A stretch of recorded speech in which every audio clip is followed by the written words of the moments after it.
Testing 1 2.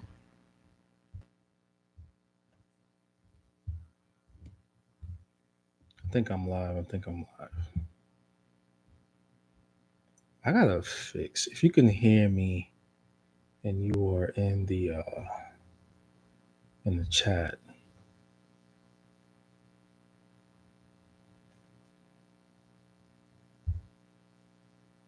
All right, why is it?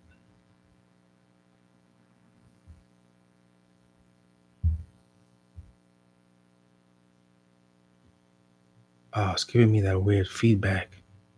Can you hear me? Oh, it's giving me that weird feedback. Can you hear me? Oh, it's giving me that weird feedback. I don't like that. Hold on. Let me change, folks. It's gonna go silent real quick. Hold up 1 second.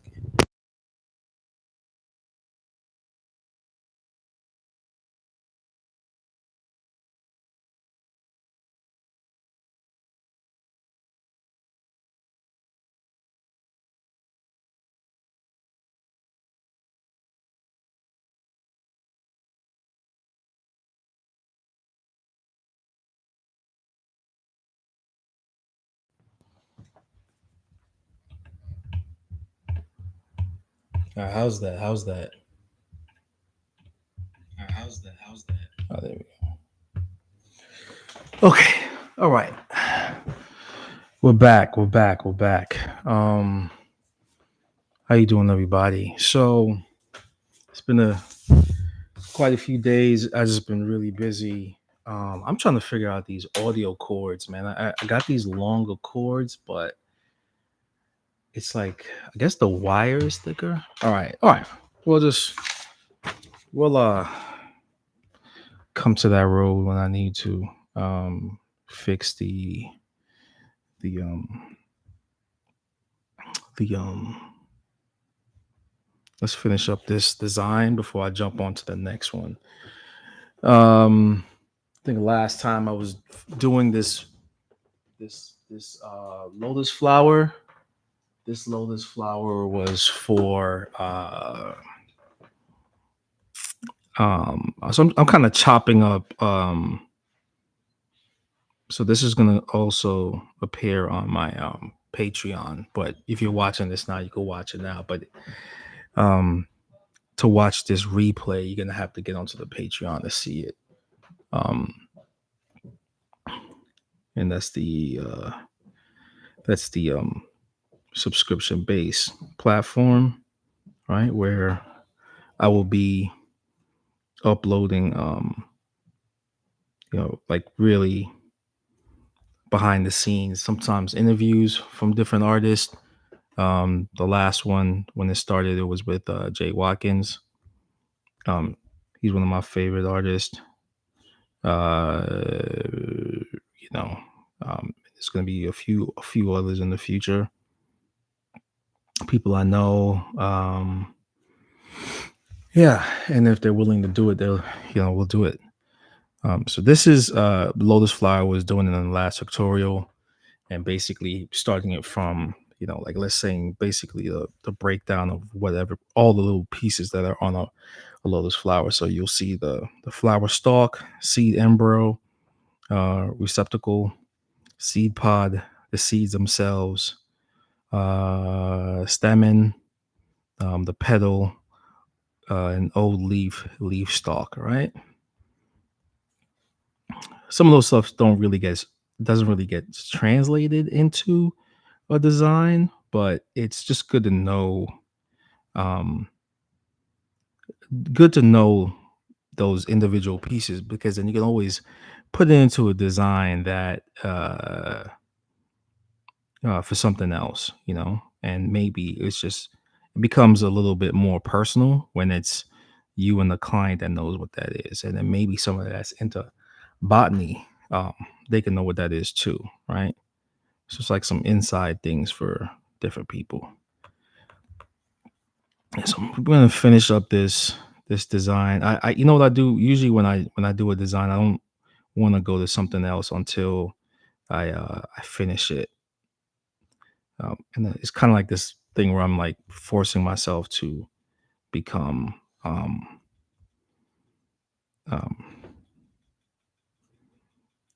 uh, you know, efficient. It's almost like deadlines, right? With comic book artists. I look up to a lot of comic book artists because they understand um, the projects they're doing. So I want to finish this project before I move on to something else, especially if I'm presenting this to other people. Especially like this is a platform where everybody can watch. You know, you're gonna be watching this. You're gonna be watching this, and if I can, if I can have all my projects done, and you can see it, then makes me happy. Always come back to it and watch it, um, and that's mainly what this is for tattooers, tattooers and fans of tattoo art. People are always asking me, like how to get into tattooing. I really can't really say how to do it these days, especially because population growth is way different from when I started tattooing. There's more shops in the city. One of the things I can tell you that helps you grow fast in tattooing is if you're in an area where there's not a lot of tattoo shops. It's kind of weird to say, but that's what kind of helped me when I was younger. Was I was able to practice on a lot of people, a lot of people. And it was in the area where there wasn't that many shops, so it's a little bit different now for some tattooers. I'm doing like a flash sheet.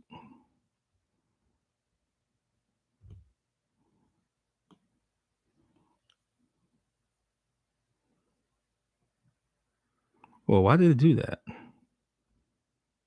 Oops. Let me jump out of that. Let's go back to here. Wait. Whoa.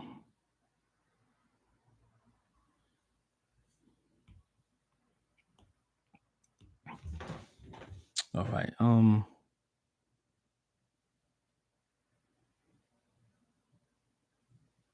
did I do wrong? Okay, so that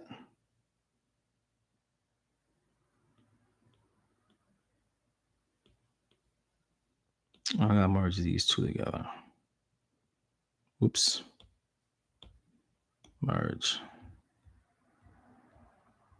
Um, and again, when I was doing this design, I used the reference for this flower, but the one that is a sketch version, I didn't use a reference. I was just kind of like off the head, right? And this one has a little bit more character compared to the one at the bottom, but it was kind of just showing like, well, like what I'm doing comes from a place of reality, right? It's reality based, but I'm I'm I'm always gonna use at one point I'm always gonna use some type of reference, right? I'm not That's another thing too about drawing, like understand that like when you're coming into tattooing or just any art form, there's some type of reference an artist uses, There's some type of reference that they use when they do their artwork because to draw off the head is, I mean, unless you have a photographic memory, it's pretty hard. It's really hard. And to be able to design something,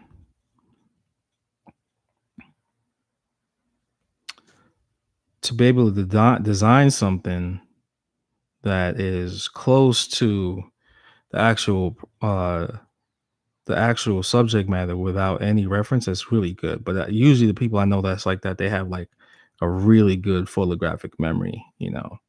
But there's always something off about it, because like they do something to get the design down really fast. uh you know but those people just they can look at something, retain that information.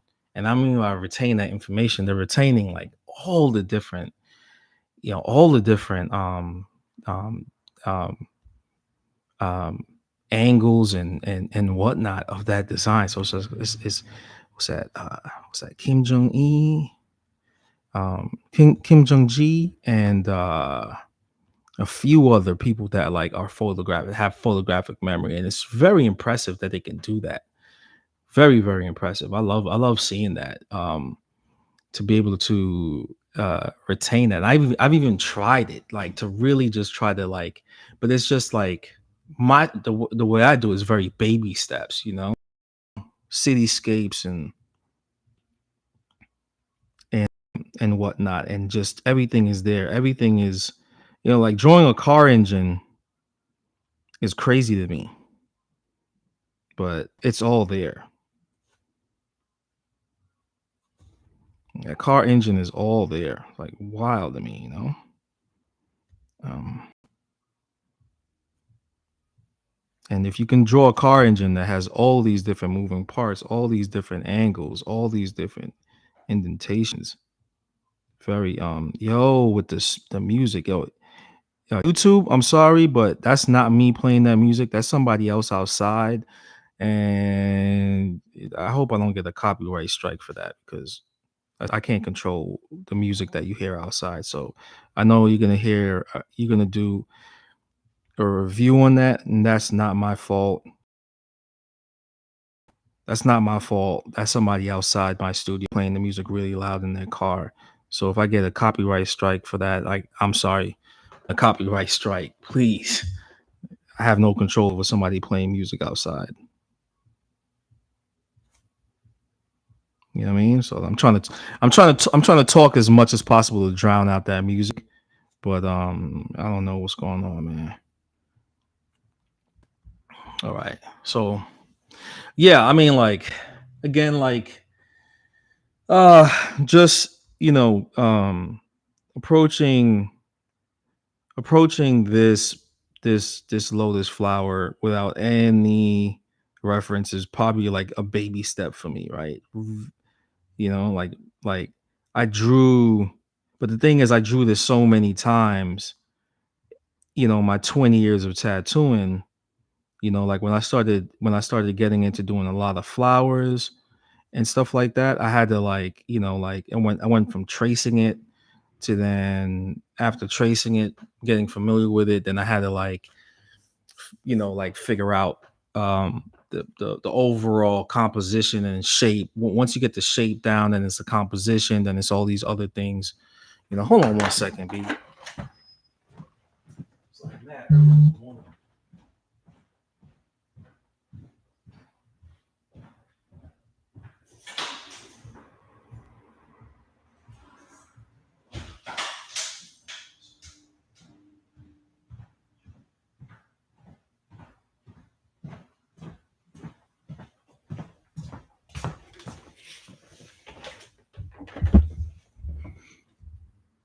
Yeah, big fat overweight dude. Oh, well.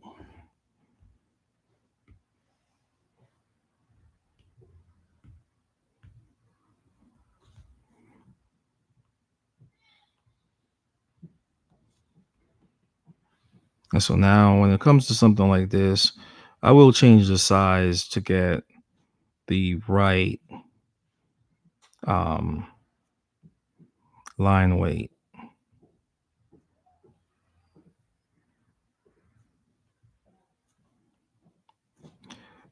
Anybody that's watching this right now that's on the East Coast, I will be back in New York from the 8th to the 12th, um, tattooing. I'm also going to be visiting my uncle. He's I said in other streams that he's not doing too good, and I'm going to be going out to New York a lot, not just to see him, but just work, but be going out to New York a lot for him.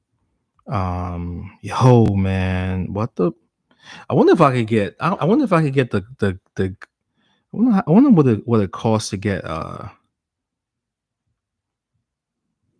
Anybody that watches this, they know anybody that does windows and glass. Like how much it costs to get like front store installed with like soundproof windows. Like you hardly hear anything. Like how does that work? Hey YouTube, how does that work? Is it my fault if there's music playing in the background that's like outside my house? You know, do y'all um do you do you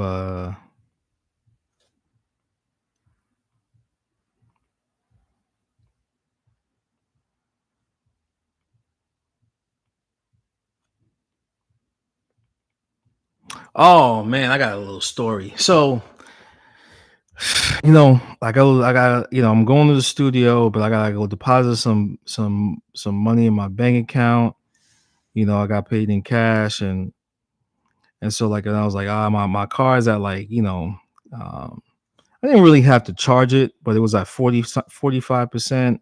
So I was saying to myself, like, I'm gonna go charge the car at the Tesla spot, at the Tesla charger, and but there was like it was filled up and there was probably like two other cars waiting ahead of me, right?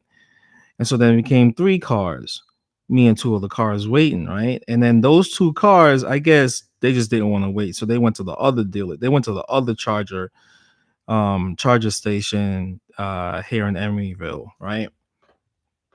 And so I'm over there waiting, chilling, and then I see one car leave, right? So I'm about to go charge my car.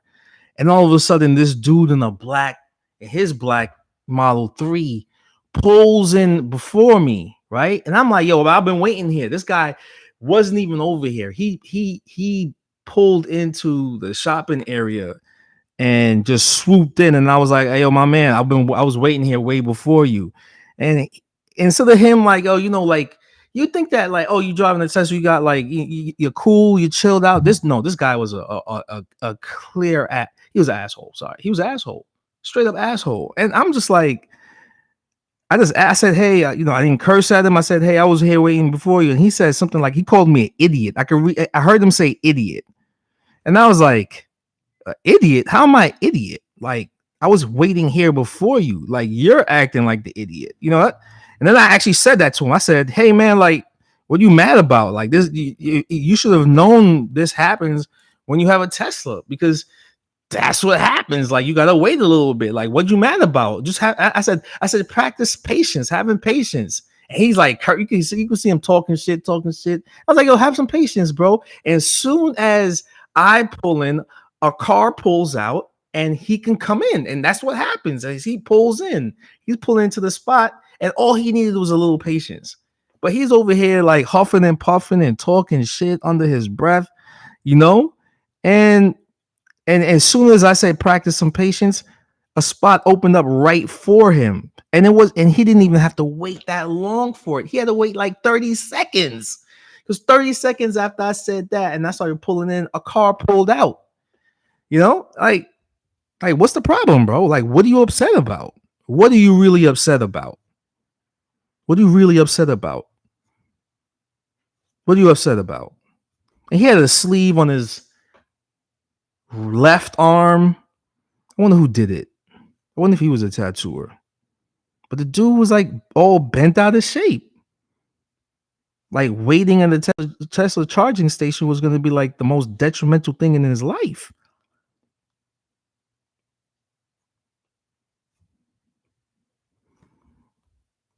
Dude, worst things could have happened right now. You over here crying over that you have to wait. That somebody else over here was waiting longer than you.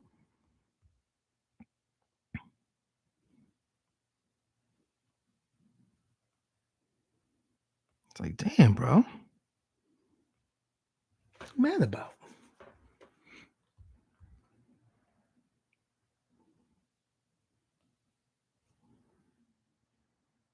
What are you mad about?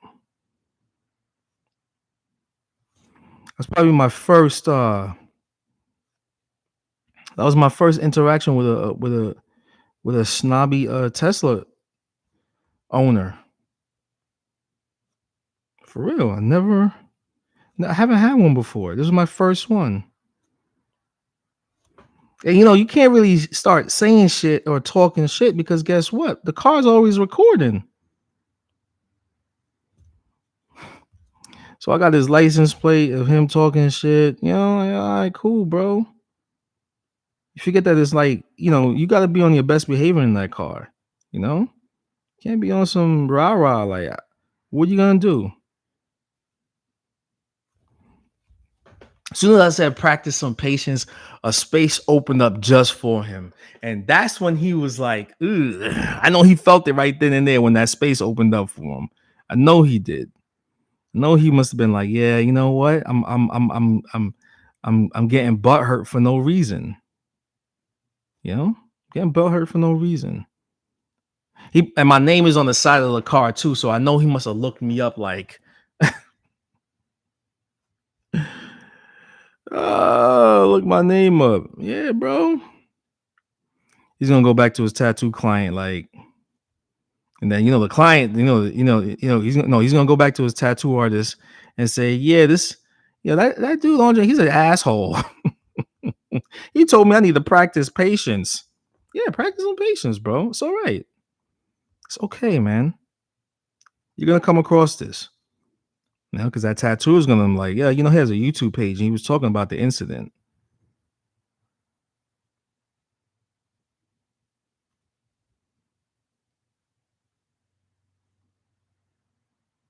It's in that car. It's harder to lie. You wouldn't believe there's this one channel on YouTube that it's about Tesla experiences, man. And I ain't getting paid to promote. You know what? It's Wham Bam Tesla Cam, and you would not believe the amount of times that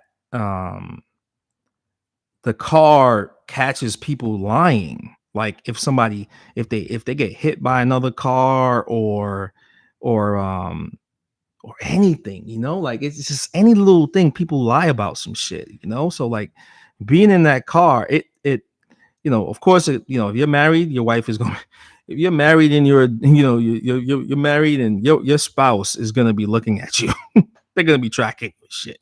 They turn into a sleuth. They start tracking you, wanting to know where you're at, like, which I don't mind that.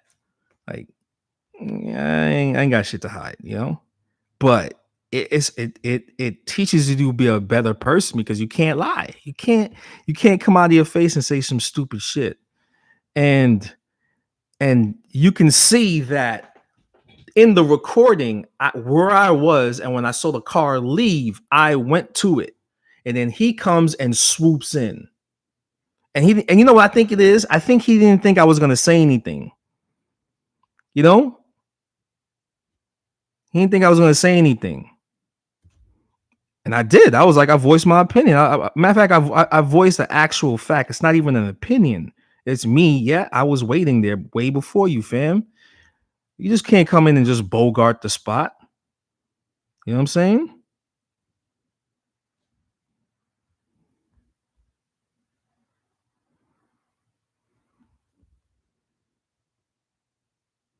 You just wanted to come in and just be like, yo, I got this. Nah, B, I'm gonna say something, man. Like, who are you, bro? Like, what are you made of?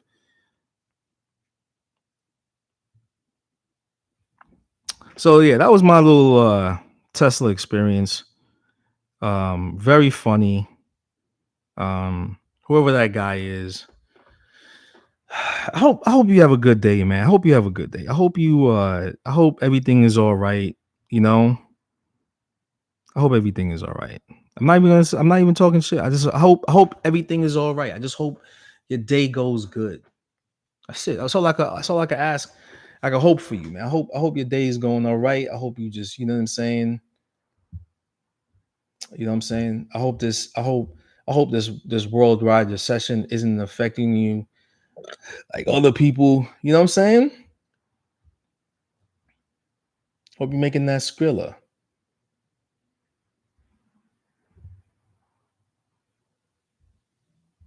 You know what I mean? Oh, let's get some of them people in from.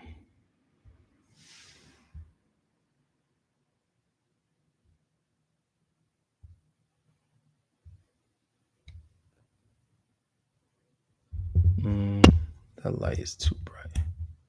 Let's take that out. Let's 43 people on right now that follow me. All right, let me see if 43 people jumping on this Instagram. This gram.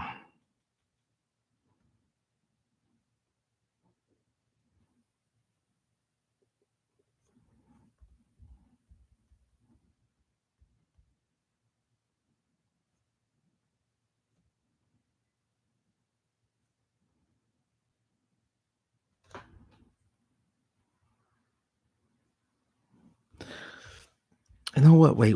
I think if the seed pod is like, I don't like this.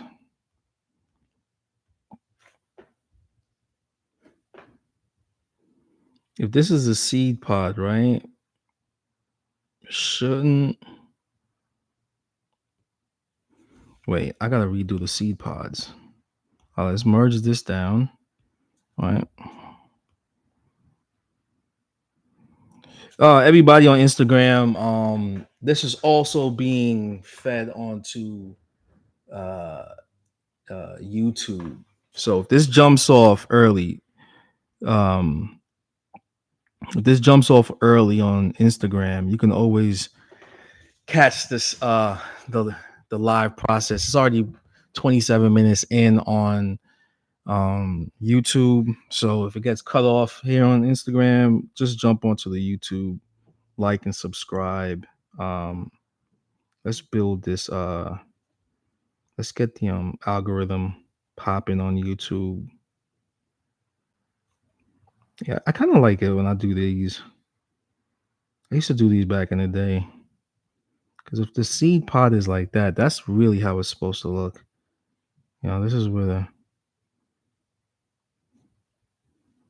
I didn't know that there's people that don't like. I didn't know there was a phobia.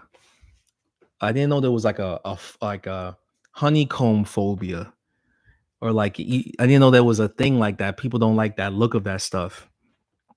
Oh, thank you for the 3 likes on YouTube, man. Thank you so much, folks, for coming through. Let's build this channel up. Get some moderators.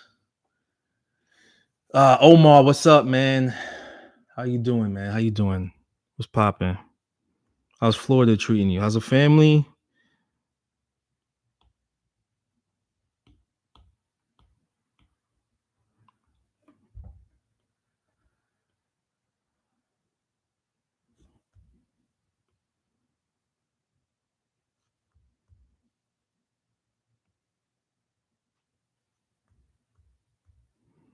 Sorry for that. So there's a signal. All right. What I'm finding out about, so when you see those shrimp poop lines like this right here, folks, let's zoom in on that. See those shrimp poop lines? I'm sorry. Well, everyone's great. Hope you're doing good, man. I'm doing great. I'm doing great. Gavin, what's going on? Yeah, I'm gonna be in Texas, Gavin, real soon. See these shrimp poop lines, folks? I'm gonna zoom in on. I'm sorry about that. That's a signal. So there's like a bunch of signals going on. That's how tablets work. It's a signal. Is the stylus that I'm using to draw with, and also the cord that I have attached to my it's a J5 cord, and basically if you see it's giving off a signal to broadcast this on YouTube, and basically it's picking up the J5 cord and the pen. And so when I get closer to the bottom right here, the signal crosses. So I'm sorry about that. I gotta see if there's a better way to there's a better cord. I wonder if Apple makes their own kind of HDMI cord to USB type C. Anybody that's watching this right now, can y'all look that up for me? Let's see if there's some good crowd participation. Does Apple make a audio video cord, right? That is USB type C to HDMI. See that shrimp poop line? It's like I have to be up higher on the screen so it doesn't cross the signal. That's weird, right?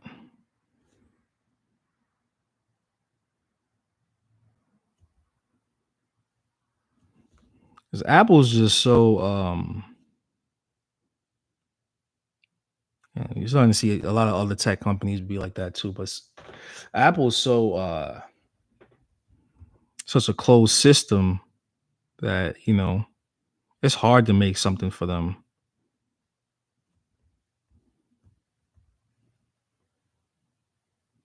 Start with the inside of the pedal first. See, shrimp poop lines, man. But it kind of gives it a little character. I don't know. Not like I'm complaining. I'm just you know trying to explain what's going on. So y'all be like, oh, why'd you just skip your line like that? Oh, and if you have questions about what brush I'm using, you can go to my YouTube page on the live video and it explains what brush I'm using. Um, the brush size is uh, what I've always explained, but um, understand everybody's hand is a little different. So the effect that I get is because of my muscle memory and hands. It might be a little different for you, but um, I use it because it has like it's one of the closest things to a brush pen for me.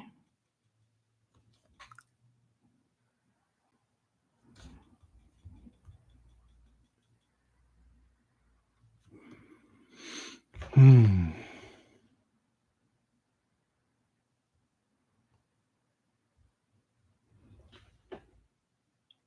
All right, if you're watching this and you have any questions on YouTube or Instagram, ask away. After this design, I'm gonna do a crane.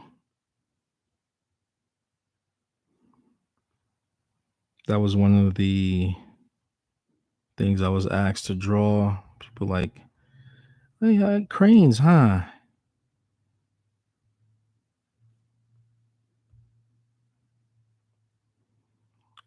Quite a few crane tattoos I've been seeing lately. I drew this really cool crane back piece, man. Oh man, and she just disappeared on me. You know,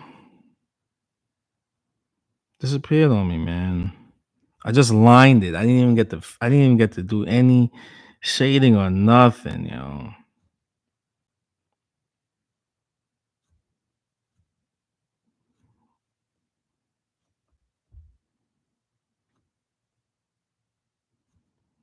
As many back pieces as I've started, right? The same amount of number of back pieces I've started is the same amount of back pieces I've finished. It's crazy.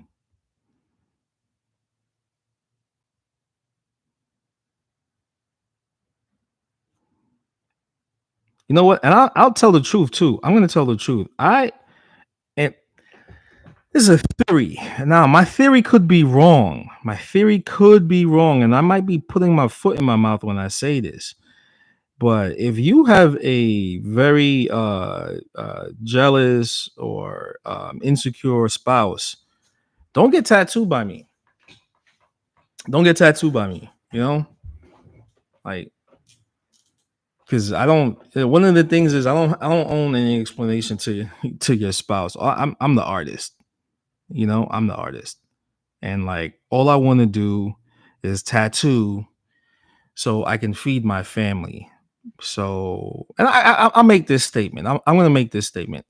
I have a responsibility. I got and listen to this. I got into this to make a living, right? I got into tattooing to make a living. I like tattooing. Okay. And and I don't care about anything else except for that. You know what I mean? I don't care about anything else except for that.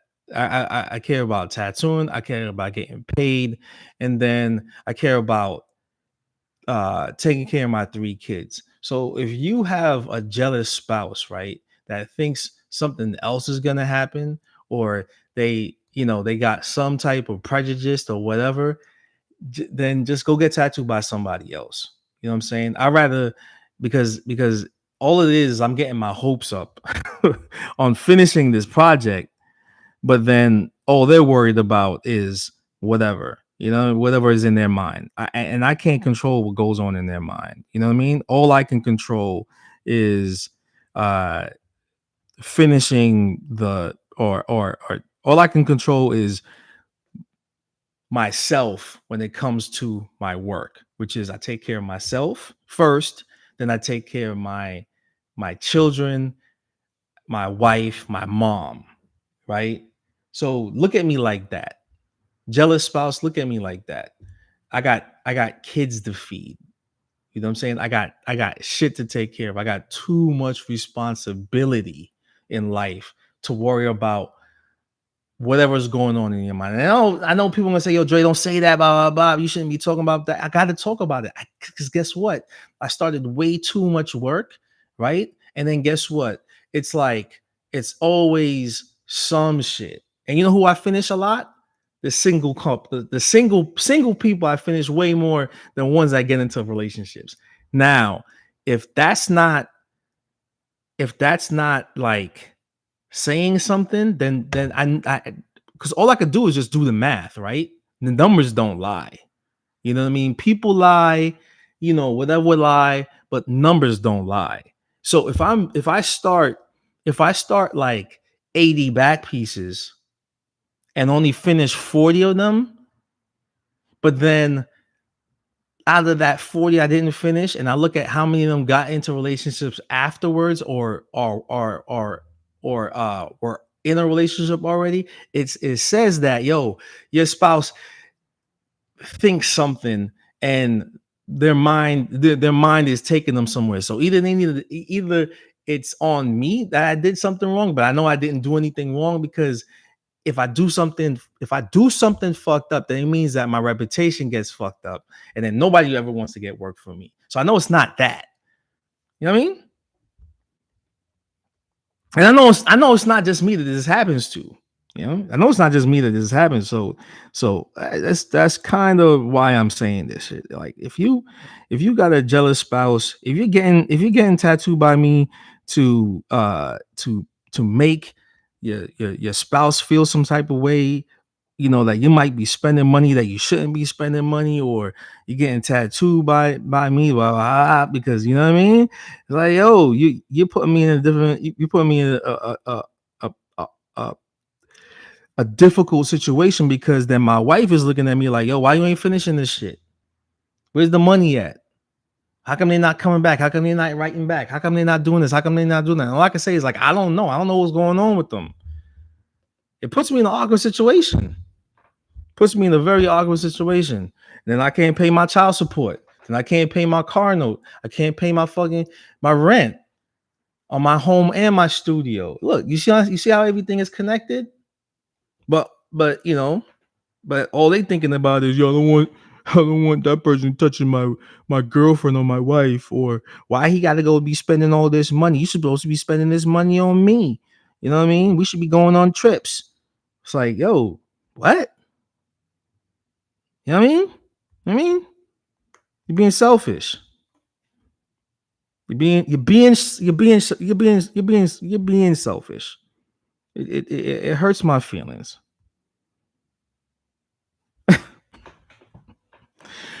All right, that's my rant for today.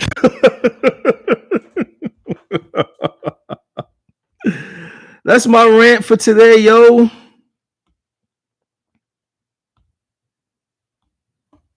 And then by the time they do come back to me, you know what I'm saying? My like, what?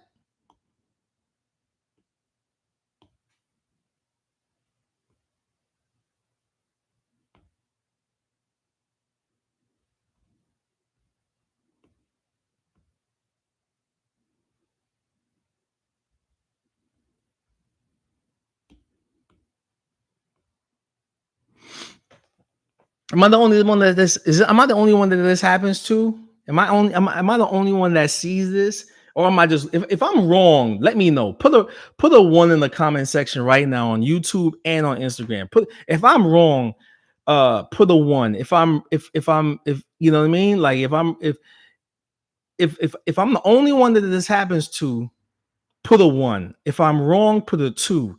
If if um if if I'm you know what I mean, if I'm right. So what I say, wrong is two. I'm not wrong, bro. It's crazy. It's crazy how it happens, man. It's like, and the spouse always makes a stupid. They always make up some like, they always make up some type of like, like, like, like excuse for their spouse. Like, yeah, my bad, blah blah blah. And it's just like, I've been doing this long enough, man. I've seen other people go through this shit.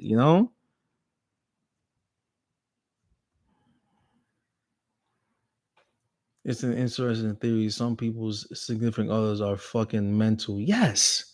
It's the money, bro. Everybody's hurting right now. Maybe that's true, but dude, I started some stuff years ago, 10, 15 years ago, man. Yeah, man. That money that Biden was sending to Ukraine is affecting everybody's pockets right now, huh? America's starving. Ain't good. Biden spending that money on crack cocaine. Sponsors do fuck it up for the real. Yes, yes, yes, yes, yes, yes, yes.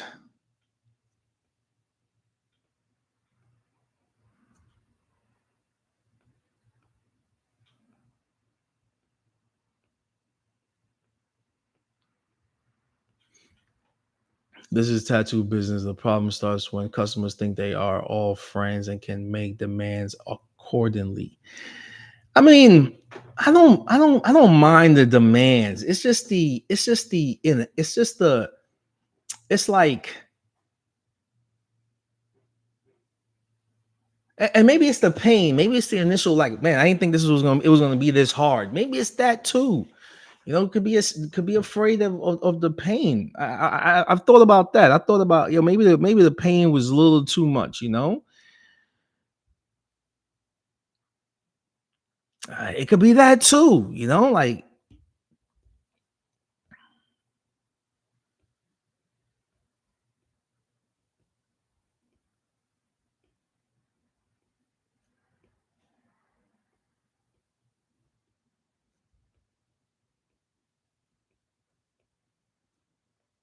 I've thought about this in a bunch of different angles, man. I've thought about this in a bunch of different ways, and I'm saying to myself, like, I wonder what it could be.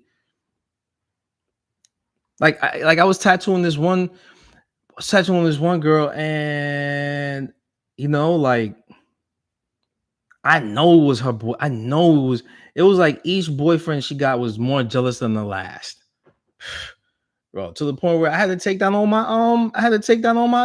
tattoos of her.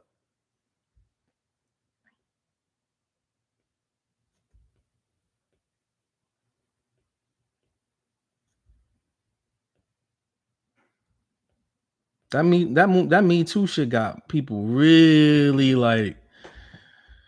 I was like, yo, all right. I remember Jeff Goga said he tattooed Sylvester Stallone's back. He wanted a full back, but Stallone's wife only allowed him to get a smaller tattoo.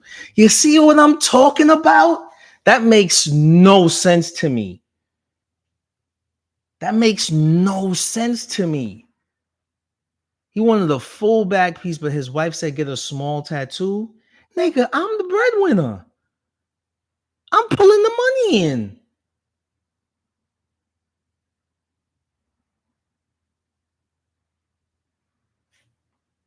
I'm sorry, yo. I'm sorry. You can't tell me that shit. Mm-mm.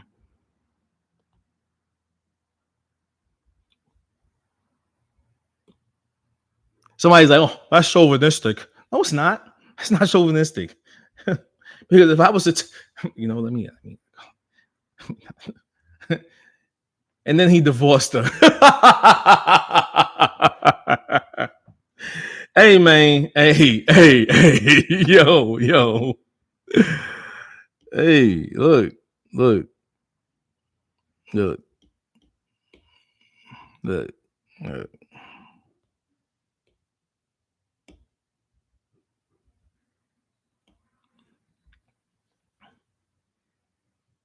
I think he did do it for real, but yeah, I know he divorced her. I think he covered up her face too.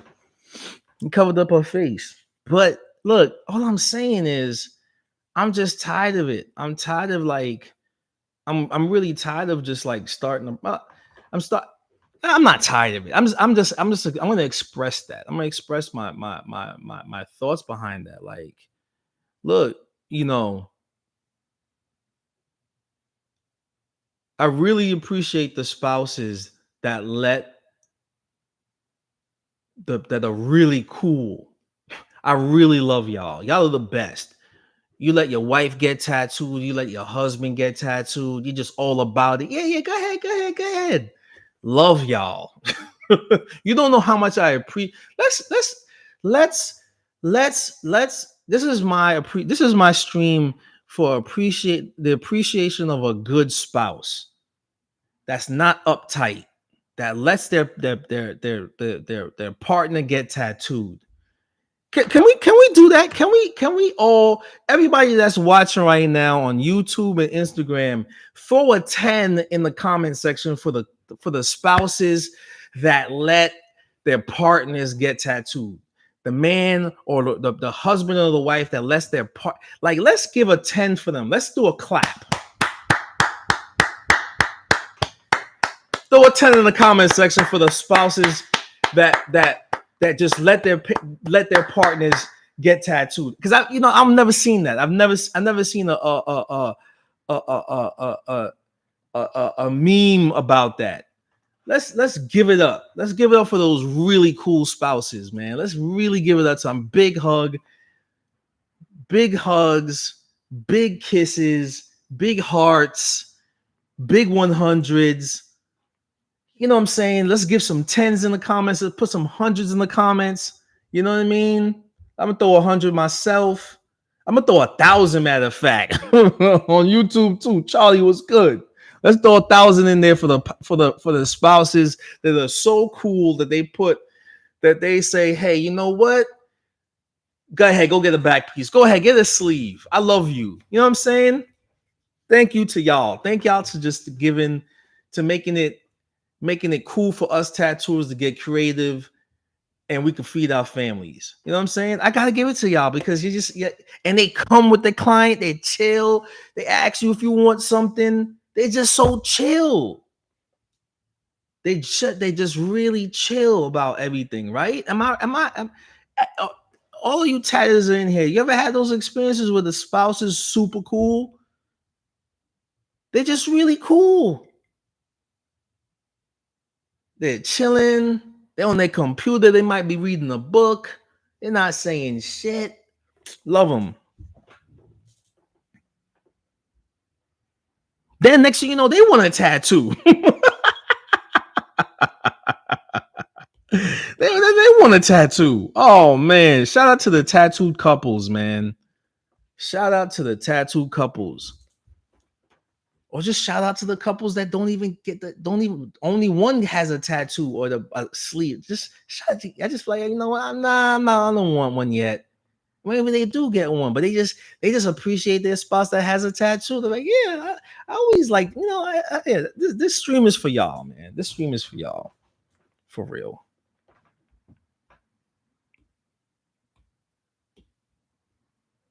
I got a laundry list of spouses that are just cool like that. I don't want to throw y'all governments out there because I know some of y'all are real private. You know,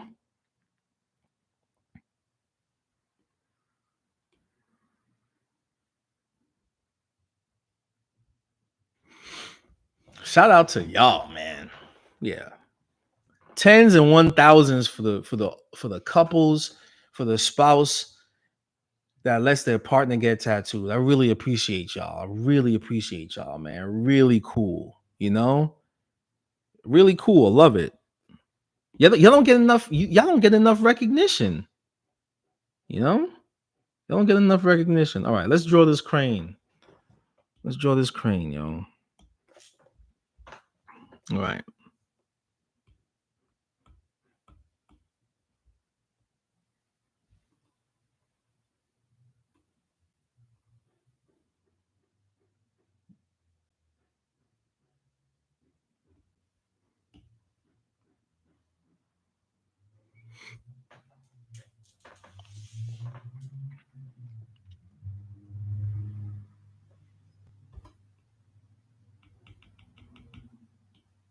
Yeah, tattooers, man.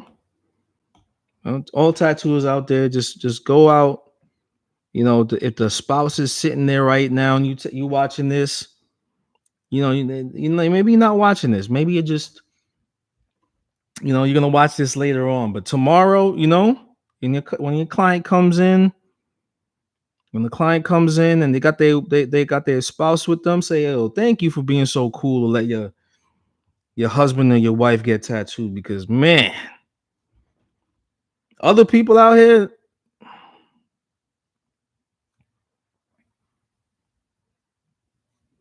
yeah, we got to do that. How you got like how we have appreciations. I think that should be a tattoo holiday that we give. We do a holiday for the spouse. The spouse, the spouse that let their partner get tattooed. You should do a holiday for them. You know?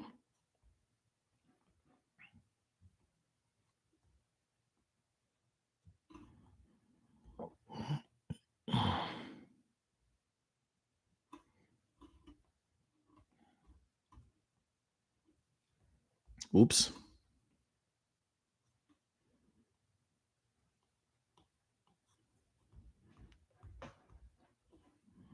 I mean, yeah, I've had, yeah, I gotta say that, man. I gotta say that. Gotta, gotta just, gotta. This is not.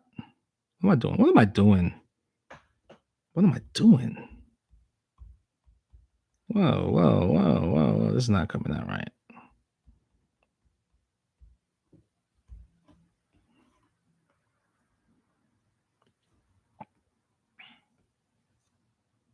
You know, gotta appreciate them people, man. Gotta appreciate the things that we take for granted, which is the good spouse, the good spouse. Oh, and shout out to the tattoo wives and husbands. Like the shout out to them, man. Yeah, I got to deal. I gotta say shout out to my wife, man, because she had to deal. She deals with a lot of shit.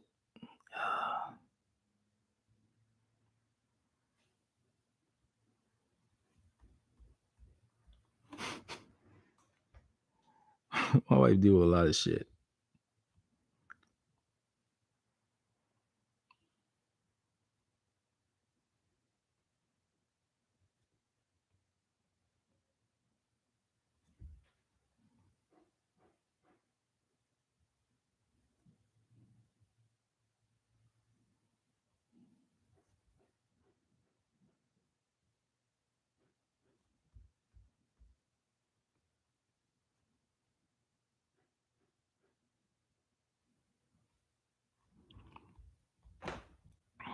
Feel me?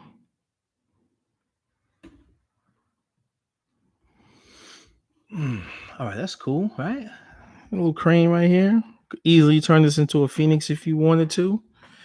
It kind of have like that same motion.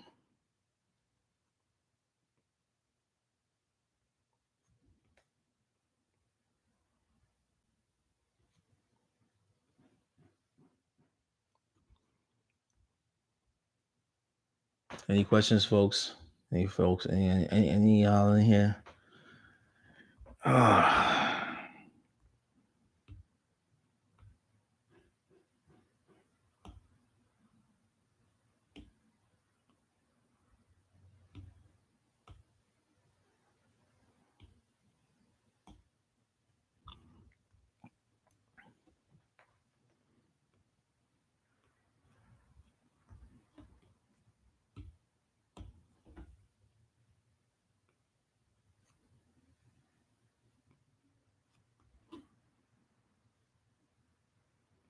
I forgot. I gotta ask this dude. Yo, how do you get the pixels away? What has been your worst experience with a customer? My worst experience, lately, um, they're very rare. Lately, it was this one. One of the worst ones was a client that I was working on her suit, and then she went out there, man, and I had to like take all the stuff down, and it was just like really mind boggling, like what happened, like um. I think this one dude I did like a half sleeve on him, and then I did like another tattoo of a I did a tattoo on his lip. I think he wanted something else, and then he just kind of just lost it. Like hey man, like stay away from drugs, people. That's it, man. Booger sugar is not your friend at all. I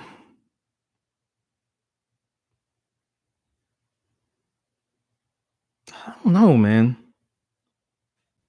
I don't know. You know what it is like. I think for me, like when I started doing like when at all, it was when I did a portrait. All right, so when I did a portrait one time when I was at Tough City, and I didn't like doing portraits, and I mean I could do them. I could do portraits, right? I can do them. I do them very efficiently, right? I think it was at that time I had started moving towards wanting to learn how to do Japanese style tattoos because I just felt like doing portraits was like I didn't want that responsibility of doing it all the time and then being known because I saw what was gonna come with it. I saw what was gonna come with doing portraits. That I'm gonna be doing all the portraits in the Bronx at the time. And this is like early 2000s and shit. Nobody was really doing portraits like that. And I just didn't want that responsibility. And uh and what happened? What happened after that? So I started doing Japanese style tattoos, and it was like really where I wanted to go with it. Nobody was really doing that in the Bronx either. I started reading books about, once you start getting educated about tattooing, shit could change your mind about what you really want to do and shit. And so the tattoo, all right, so this is what the dude wanted. The dude wanted his wife's face, but on a girl that was on this is how he was thinking. It wasn't my fault. He wanted his wife's face on this like smooth model's body. You know what I'm saying? So in his mind, he's saying my wife is beautiful, but I like this woman's body. So she got mad at him for doing that. Like, yo, what's wrong with my body? Why you gonna? So now he comes to me like, yo, the tattoo looks fucked up. Her titties is too long because the way it was like a it was like she was standing like, how was she standing? She was standing like this, like profile, like no, she was like this, right? And her back was her shoulder was like this, so you could see like her back and the girl lady Spanish girl with a fatty, right? Oh my god, he said fatty. He's so misogynistic, and she had big boobs, big titties, right? And so he took a picture of his wife at an angle, which was like, that's even better. The tattoo. I came about how her arm was like this, and then it came like this, and she had the bikini on, and then but in the picture, and I remember her hair was super long like that, and the back went like this, and then the arm. the elbow came out back like that, and then like you can see I'm just drawing this like really fast, like oh like that, right? And so she looked like she was at this angle, but he felt like and that so he gave me a picture of his wife, and then he gave me a picture of the lady, and he said merge that together. I did it. I merged it. I merged it together. But his wife felt her because when women have this is the thing when women have boobs, when they have really big titties, when they go above a C cup, it at an angle, it just look the picture like she had like that's how her body kind of I always draw the silhouette in, but that's how she kind of looked. That's the angle of it, right? So he goes home now and shows it like, yo, and she's like, that's not my body. That's not my body. That's not how my body look. Yo. Yo. Now this dude comes back mad at me because yo, my wife don't like the body. Because I'm like, yo, dude, but that's what you gave me. You gave me a picture of your wife face, but then you gave me this model's body, but the titties is too low though. And I was like, yo, but everything else looks right? That's your wife's face. That's the model's body. That's the model's breast. That's not, you didn't give me a picture of your wife's breast. You only gave me a picture of her face. I did it. I did the model's body.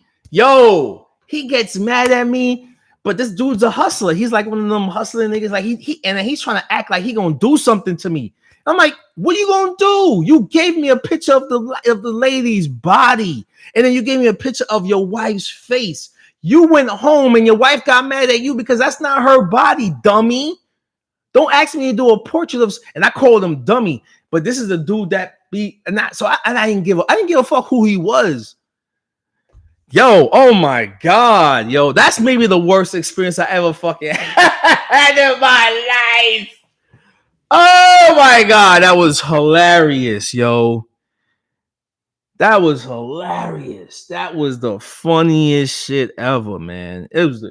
Why would you go home with that? Like what? Like, and I said to myself too, like, yo, you sure your wife is gonna be cool with this? Like using another woman's body, and you know, if this dude's heavy set, so his wife ain't that hot looking. I knew she wasn't gonna be shapely like this model right here. And talking to him, the nigga got his eyes had this weird look to it, and I was like, oh man, he had one of them slow dude eyeballs. You know what I'm talking about? Them dudes that be, he almost looked like he got eyes like Debo.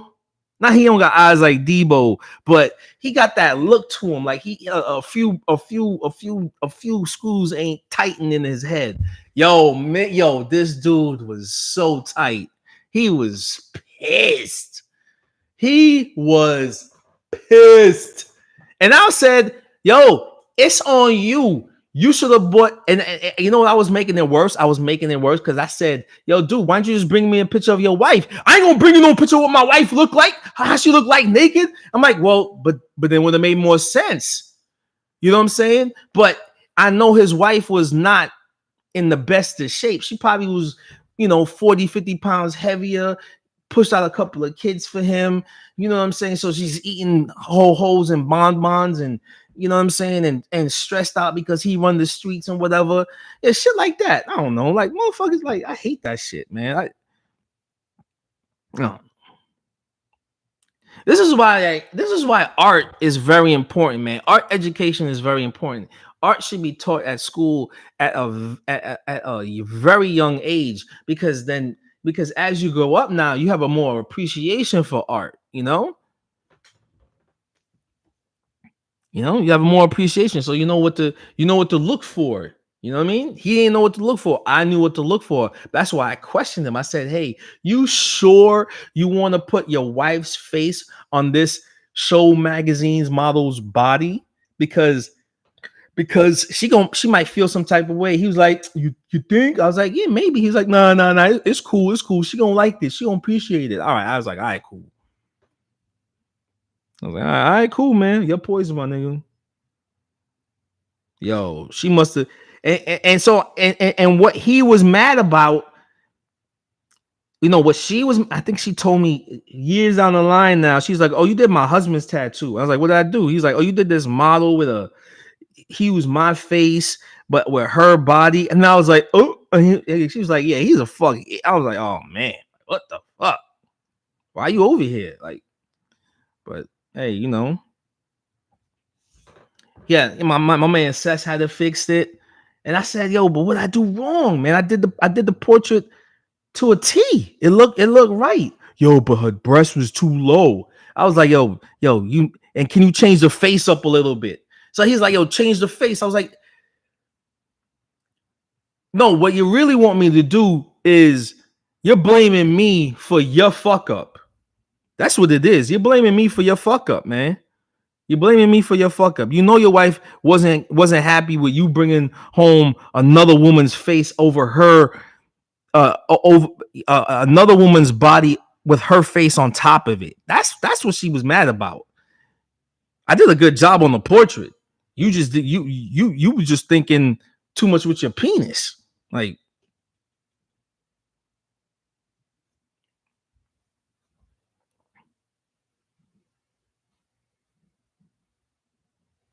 see why art is important, folks. That's why art is important, man. Art education, man. Everybody, there's two things people. There's three things people need to do in life. There's three things people need to do in life. They need to go to jail for a week. Like some countries they have oh, military training. You go to the military. Everybody has to go to the military once they turn 18. Well, everybody needs to go to jail once they turn 18 in America, right? To see how it is for a week. You know what I'm saying? So you don't commit crimes. And another thing is go to museums starting at the age 3. There you go.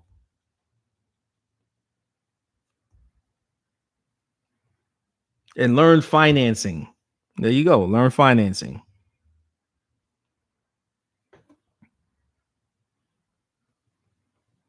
Yo, that dude. So that was that maybe that's my worst tattoo experience. That might be my worst ever tattoo experience, was with a dude that decided to put a model's face over his model's body on top of under his wife's face. So you know what I mean? I think in a way he's trying to say to his wife, like, you need to lose weight, but he don't know how to say it. So he must have went home, showed her this, remember when you used to look like this? And she was like, I never looked like that. He goes, and she's like, what the she must have been barking on him. You know what I mean? Barking on him. And he's like, oh, yo, this nigga just fucked up the tattoo. I know that's what happened. I know that's what happened. Change of face. Will he want to get a cover up with a ski mask? Hope so.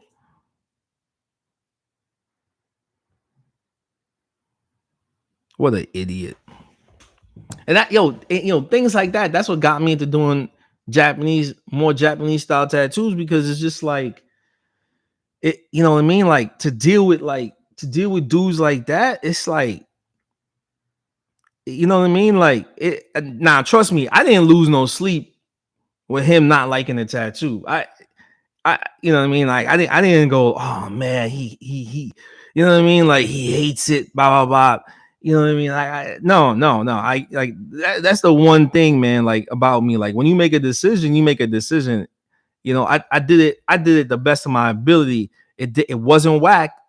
You know what I mean? And I even did it light enough that even years on the line, I could still touch it up. But homeboy was, and he wanted to act like he wanted to fight me. Like what, bro? Like I did the tattoo with you how you wanted it. Oh, I remember when when I was tattooing him, he was like kind of low key threatening me. Like if the tattoo comes out fucked up, I might have to fight. I remember him saying wow shit while I was like, yo, bro, you all right? Oh man, now that I'm thinking about it, I don't even think about that. I don't want to think about that dude no more, man. Yeah, yeah. That was probably my one of my weirdest. That was one of the weirdest interactions with a tattoo client. Now, now people just come in and put that stencil on them, throw them on the table, and just um, hit them with that needle for a couple of hours, But no complaints, no nothing. Oh my god, that shit was funny as fuck, man.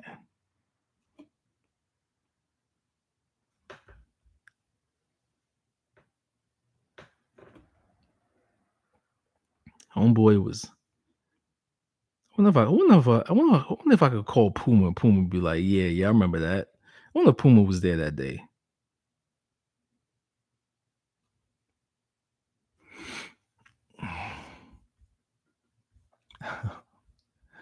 Hold up. Hold on, let me see if I can make this call.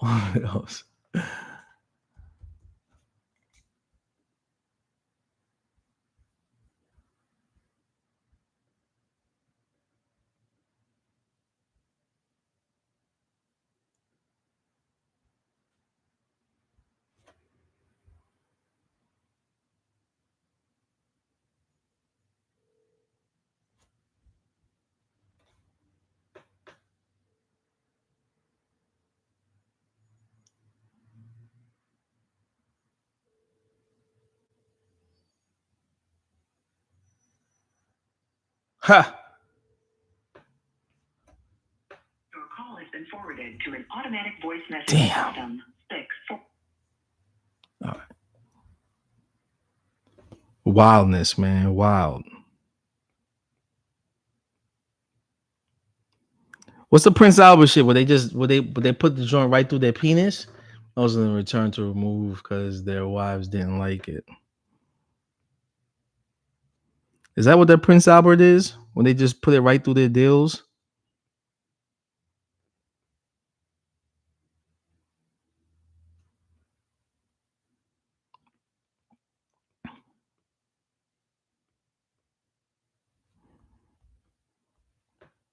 Yeah, yeah, yeah. You don't make enough money, bro. You don't make enough money to make those type of changes to your body. That's what it is. That's what it is. You don't make enough money.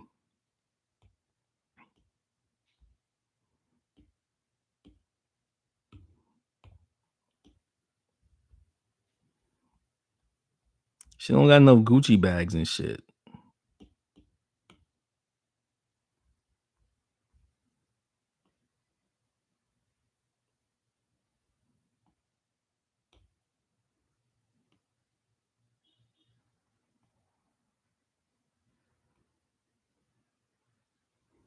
Women like to stunt on their friends. Never would work in their shop again, which is doing piercings at the same time. They thought they would enrich their abilities. Never would work in a shop again, which is doing piercings same time. Yeah, I get the. No offense to piercers. No, I ain't even gonna go there. Let me not even say nothing.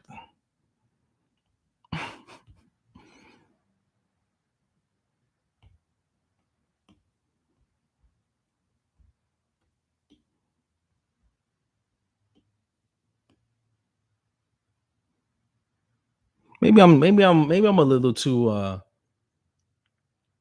Yeah, it's the combination of piercing and tattoo shop. Yeah, it's yeah. I've never, you know, maybe I've always been a tattoo elitist where I was like, I'll say it. I put it on myself. And this doesn't reflect any other person in here, but I've always been like, yo, we got piercings over there. Pierce, piercing, body modification. Y'all stay over here. This tattooing thing where I'm tattooing, it's over here, B. I've always been like that. I've always been like that. Always. I've always been like that. Always, always, always been like that. Sorry. No offense to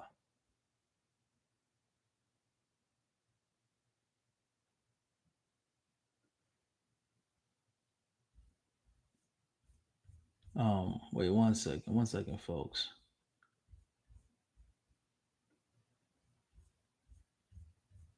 I've always done. That's always me. That's always been me. Like I'm never gonna encroach on anybody else's modification purposes. Like I'll be splitting tongues and chopping off your dills and your titties and shit. That's cool. That don't belong with tattooing. Tattooing is his own. You know what I mean? It's like the medical world, like dentists is over here, brain surgeons is over here. You know what I'm saying? They don't lump them in all in once. You know what I mean? Orthodont, like people that work on feet, they over here.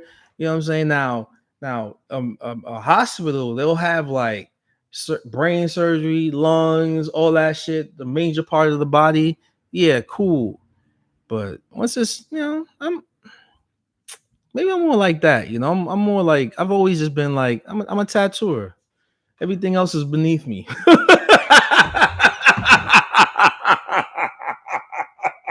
Shit. Oh my god. Look, no. Sorry. That's it. All that welding, all that, they weld and they burn you with shit. That's not me, man. Cutting your face, cutting your, slitting your tongue, sewing, chopping off your nipples and like splitting your penis and opening your ball sacks. That's not me. I'm not. That's whatever. That's it. I'm sorry. Like keep that over there. Keep that. Oh snap!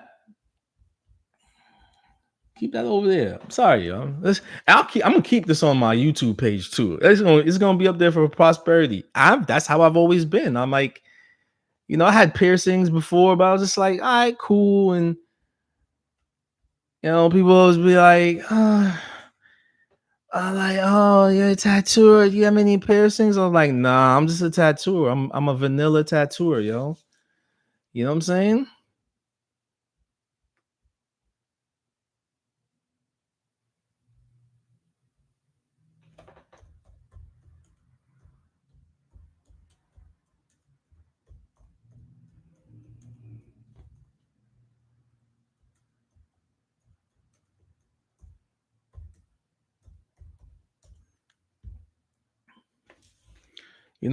Am I wrong? Am I wrong for saying that? Am I wrong? Am I wrong?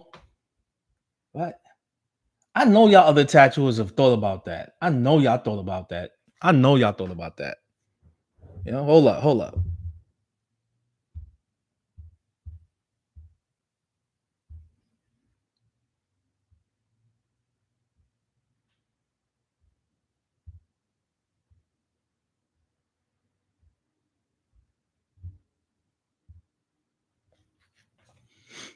You know? Am I wrong for that?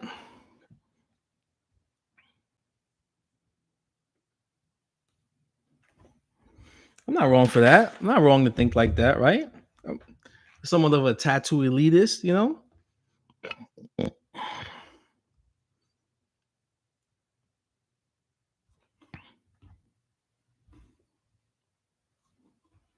Oh, how many piercings do you have? Like it's a tattoo.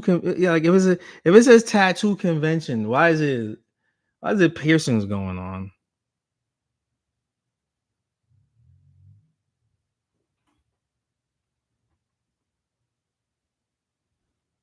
Right?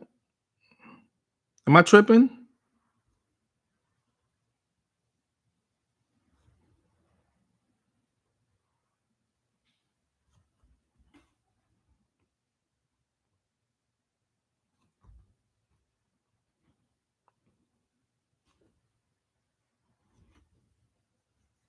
Am I tripping? You know?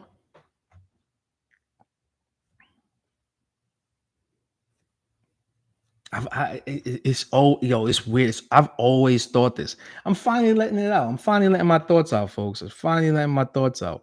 I always said I was just like, they tattooing. I'm tattooing. Like I'm walking by and my shirt grabs onto someone's piercings that's hanging off their arm. I'm like, come on, man. Like that shit is gross. You know what I'm saying? There's a body mod part where the dudes is pumping saline into his penis. so he could have the biggest junk. I'm like, come on, man. This is I'm tattoo. I'm not gonna tattoo your sack. I'm not now maybe I'll tattoo it. I'll do some crazy shit. I'll do some waves and the dragon coming out. Maybe I'll do some shit like that, but like it's like shock and awe, and like, nigga, like, I'm not shocked and awe about that shit. You know what gives me shock and awe? I get you could pay that money, pay me, nigga, pay me to tattoo you, man. Put that bread in my account. That's the shock and awe. That's what I like. I get over. I like that. The thing is, good piercing is a serious thing. Also, both things under one roof means to control quality of two businesses. More people, more talk, more problems. Yes, very true. Very true. Very, very, very, very true. I agree with that. I agree with that. And it's just, like, that's what I meant. Like, because I've worked in the shop where there was piercings. And I saw that, and I'm not knocking any piercer. I'm not trying to talk down. I just always felt tattooing was better than piercing.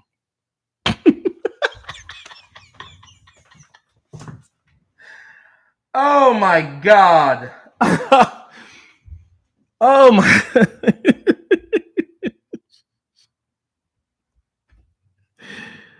Oh shit. Oh.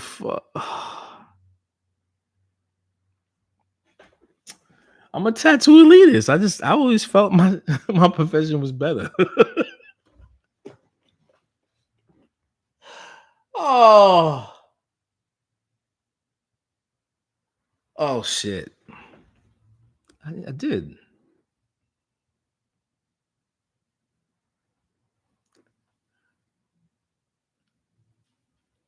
I have no sound here. Wait. You can't hear what I'm saying? Can you hear what I'm saying? Turn this up. Wait, no sound.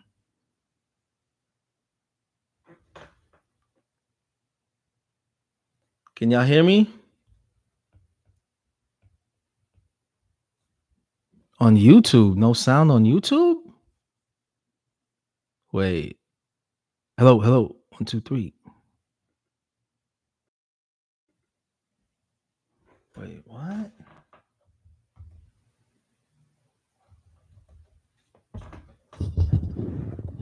No stream. Wait, what?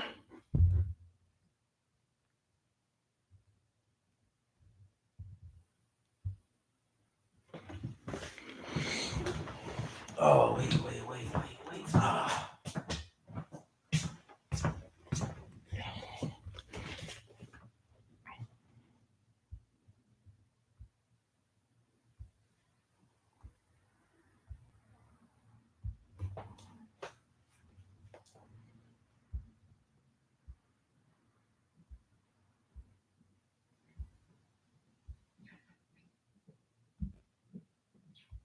I'm streaming. It's there.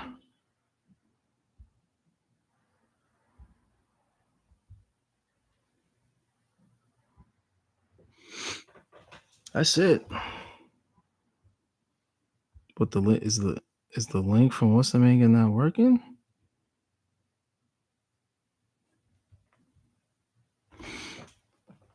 It should be up. Is there still no sound? Hey Charlie, if you're still in the room, can you hear the? Oh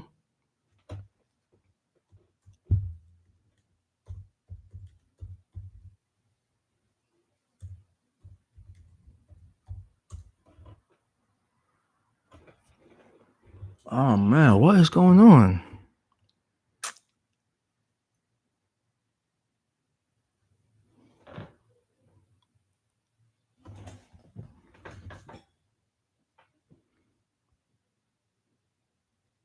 But salute to the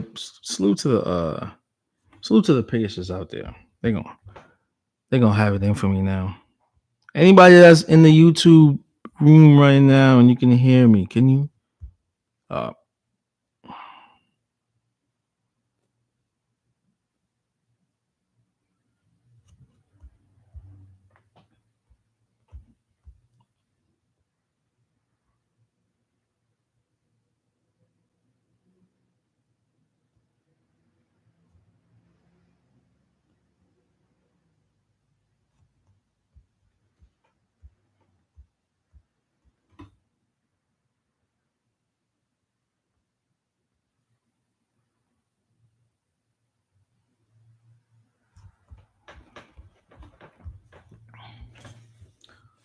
Ah, what the?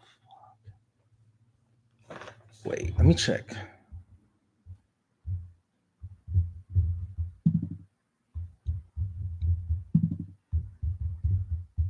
Wait, YouTube's. I'm sorry. Let me. Oh, helicopter going down. Footage shows an air rescue helicopter in Pom what? Pompani Pompano Beach, Florida crash? What? They cut it. They cut that shit. Oh, Chris Garver, man. You them vases are looking sick. Did you just hear my stomach, folks? Well, let me see something. Just drawing. Okay. Wait.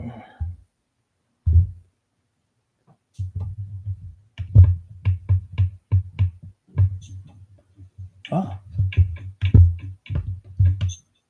it's what I see. I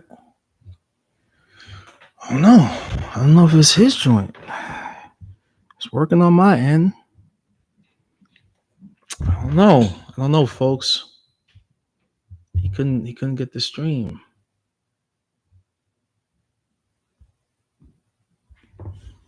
Okay, back to this. I've been slacking. Let me speed up.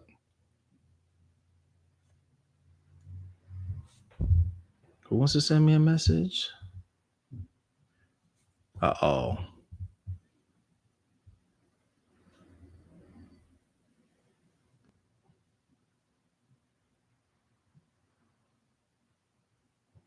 But YouTube pretends you to run the stream. Except what? Hey, you know what? Let me try. Let me try something.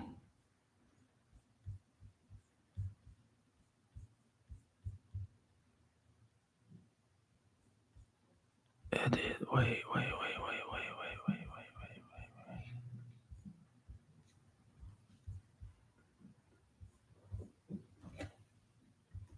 Wait.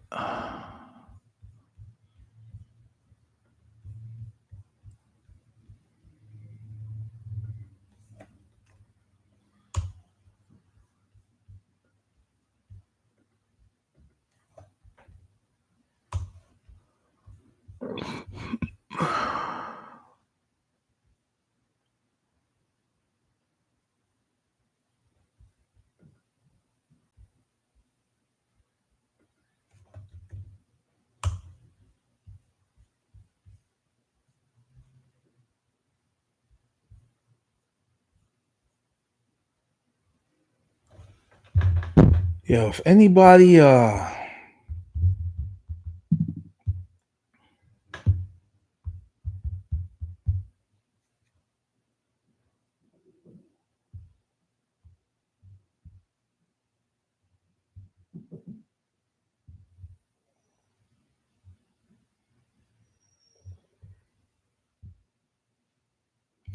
saying I'm shadow blocked? Am I? I hope I'm not shadow banned, yo.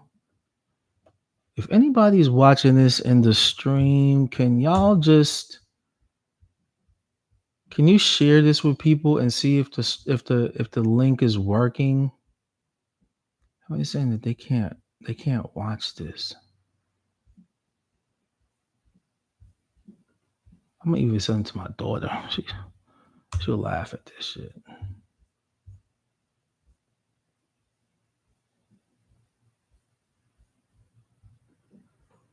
What the fuck?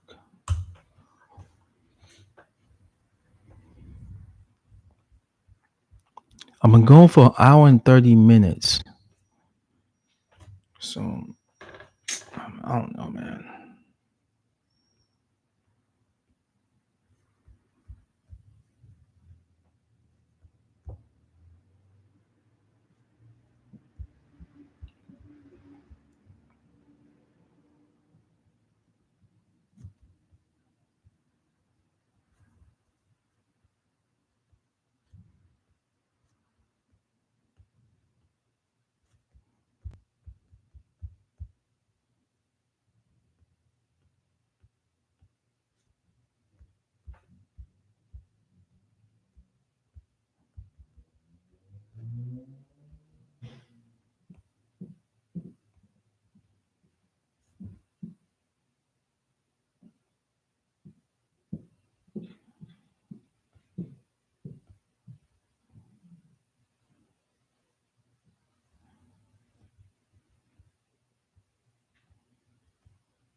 Oh, it is? What's that? What? Wait, what?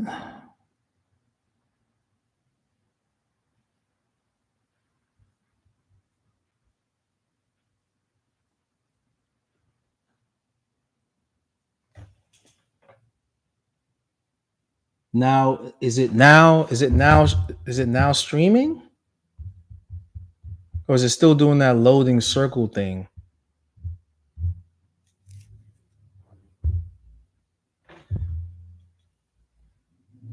Cause soon as I click on it with my phone, and even wait,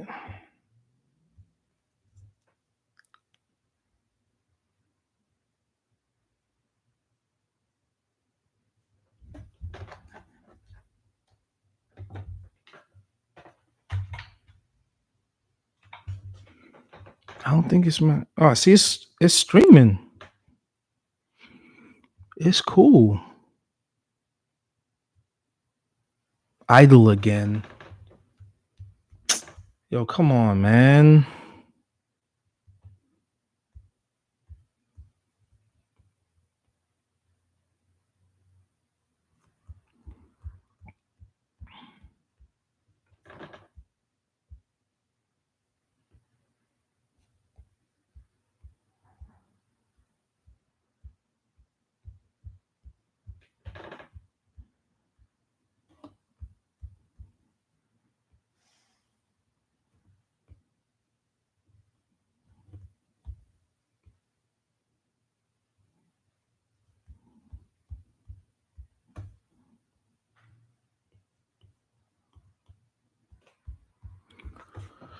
Now it's streaming. Okay.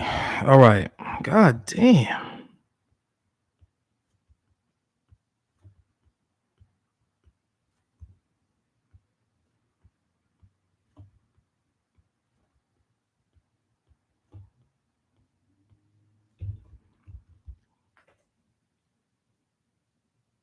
Just do something on the screen. Now it's streaming. All right. I'm moving. I'm drawing right now. See, like I don't know. There's something up with my I don't know if it's my Wi-Fi. I don't know what's going on, but like I don't know if it's my service.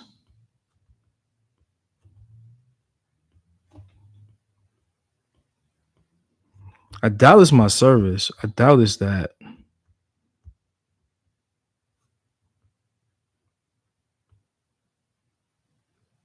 The bill's paid. Ha! Now it's working now. All right. All right. Cool. All right. Yo, YouTube. I think you know what it is. It's the service. I'm running. This is running at like everything is fine on Google's side. I think it just has to do with my I think it just has to do with my Western again.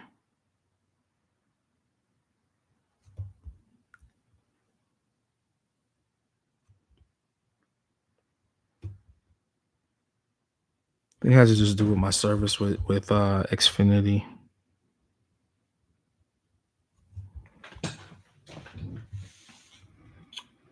Lags a little bit. What? Oh.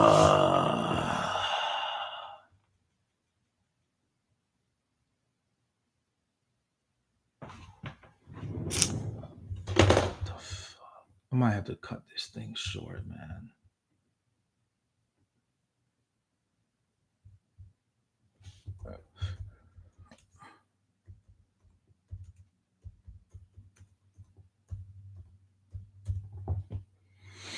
I'm supposed to go on vacation with my family this week. Oh god damn it. This is really this takes a lot. It takes a lot of work doing this.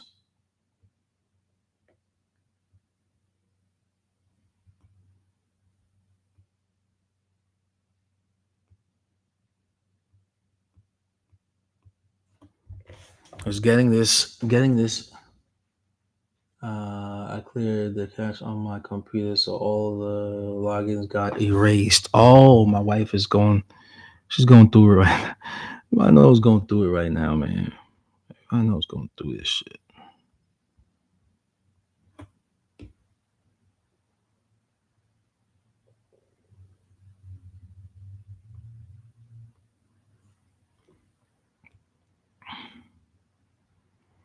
Don't you hate that shit when you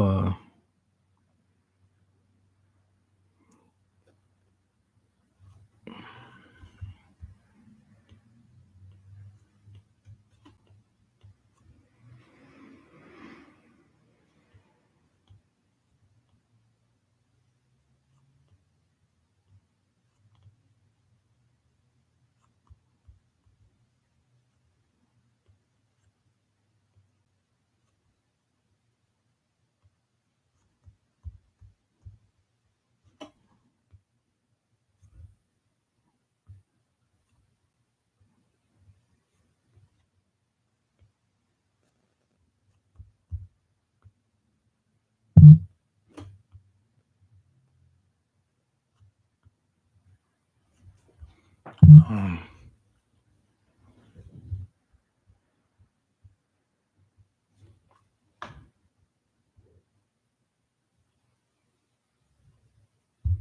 yeah, technology is a trip sometimes, man. Like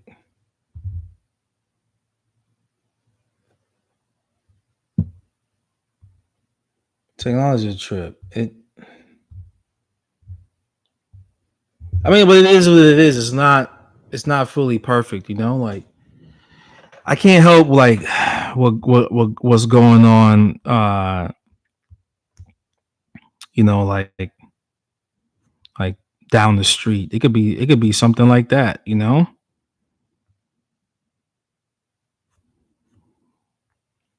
All I just want to do is just draw and talk shit, you know.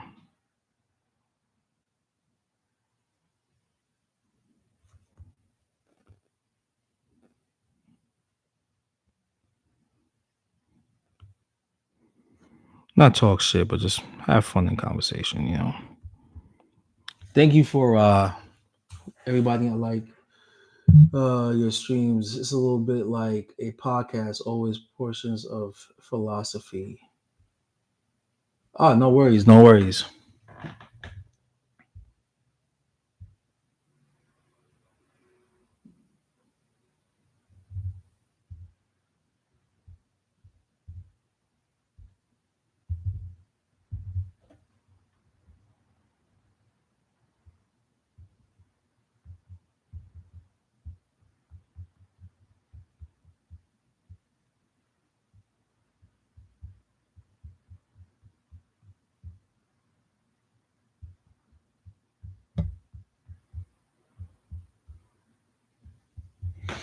Yeah.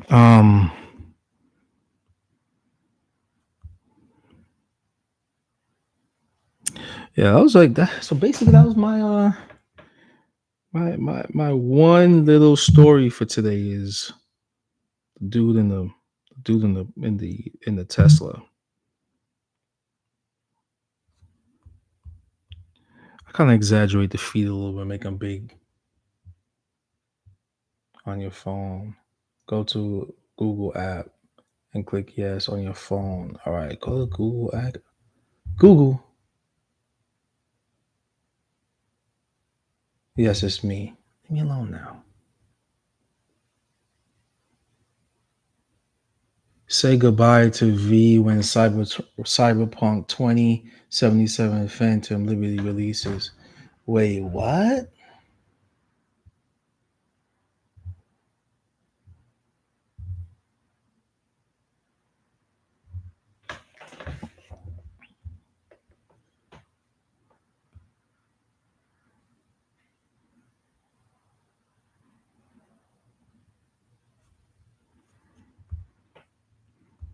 I think that's the problem right here. What's bothering me?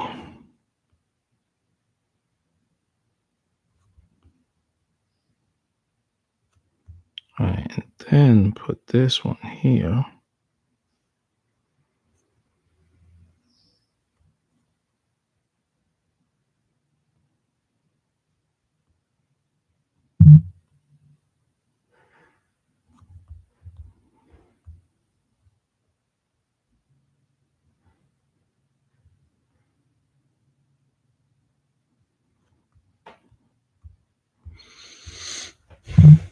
Oh my god, my wife is just texting me. Thank you. Can you please transfer your Venmo? My Venmo? I did already.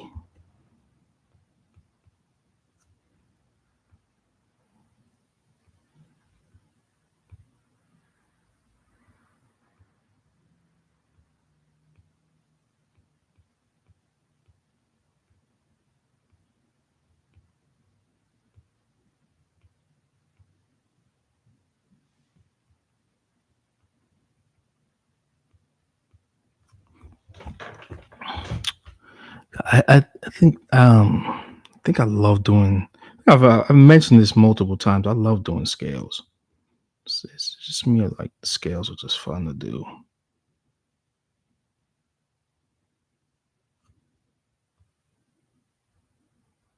Feather scales.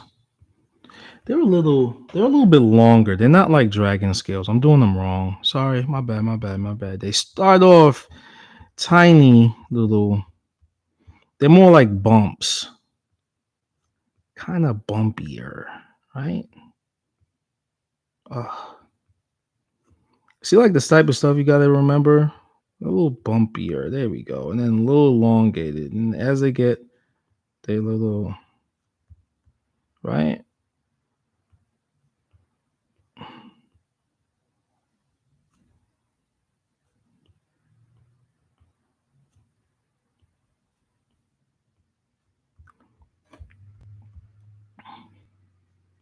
Then they become a little bit more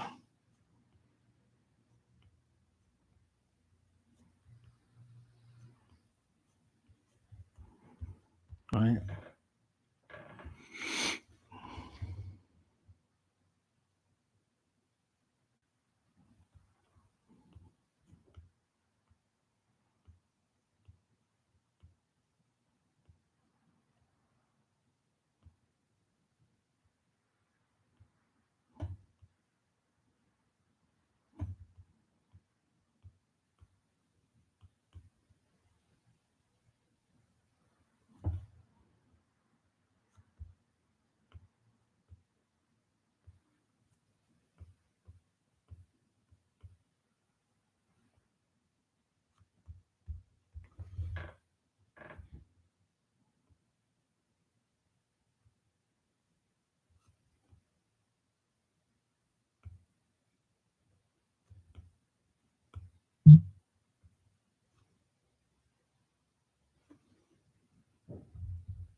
Uh,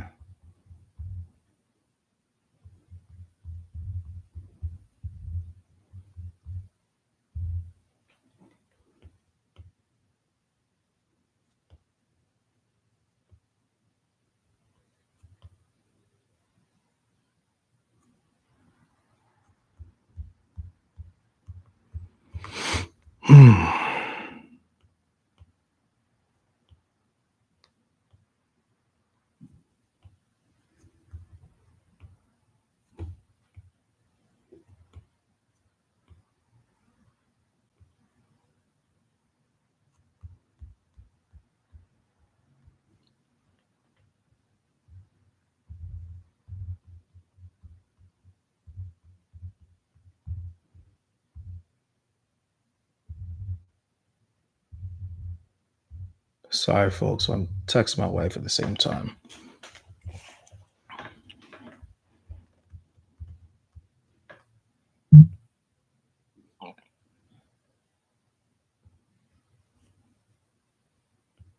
Any more questions?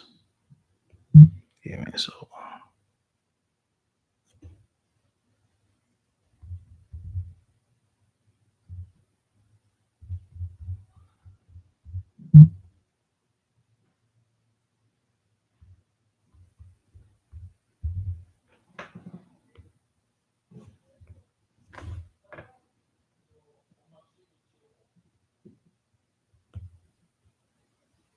Oh my god, how do you?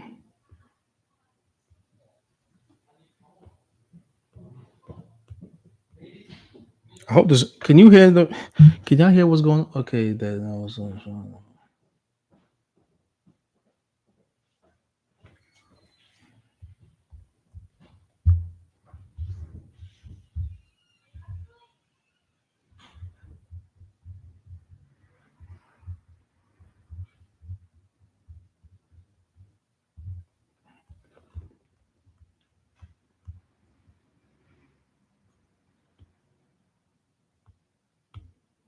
Okay, here we go. All right, now let's. Oh, I know that did wrong.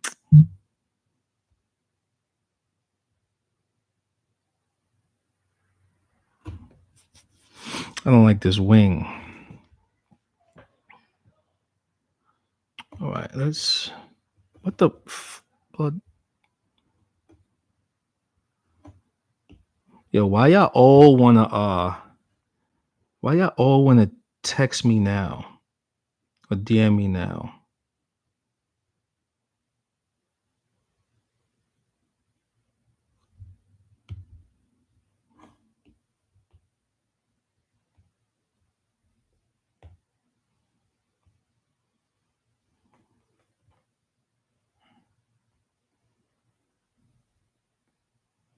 Don't you just love copy and paste?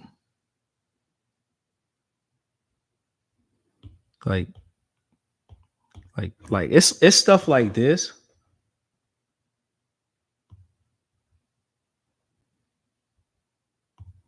It's like stuff like this that makes me. This reminds me of like tracing paper or like the whole copy and paste. This just reminds me of just getting the tracing paper and and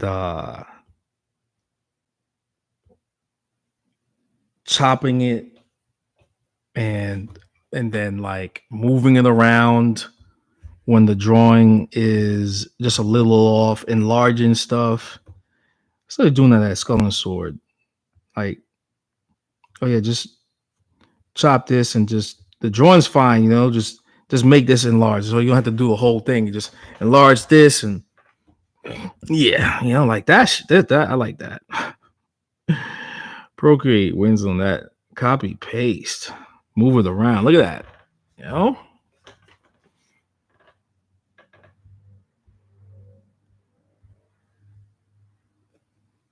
I could have made it a little bit bigger too.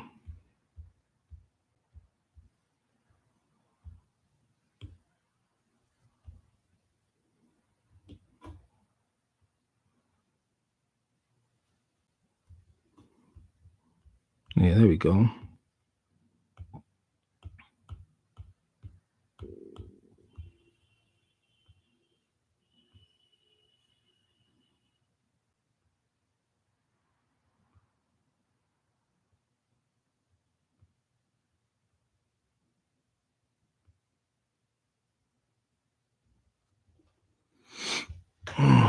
All right, there we go.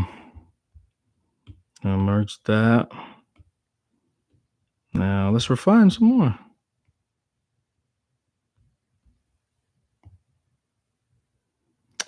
Now, yeah, I know. See, a crane is very simple animal to draw, but some bread and butter. It's like when you want to do a nice tattoo, and when you want to do a really nice tattoo, and just able to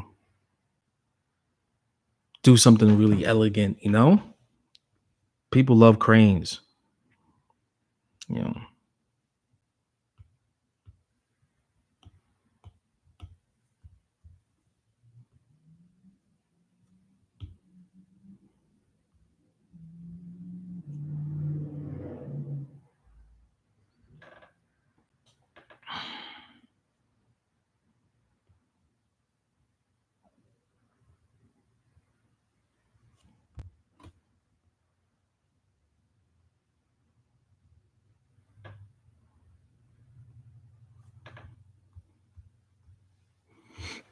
Mm,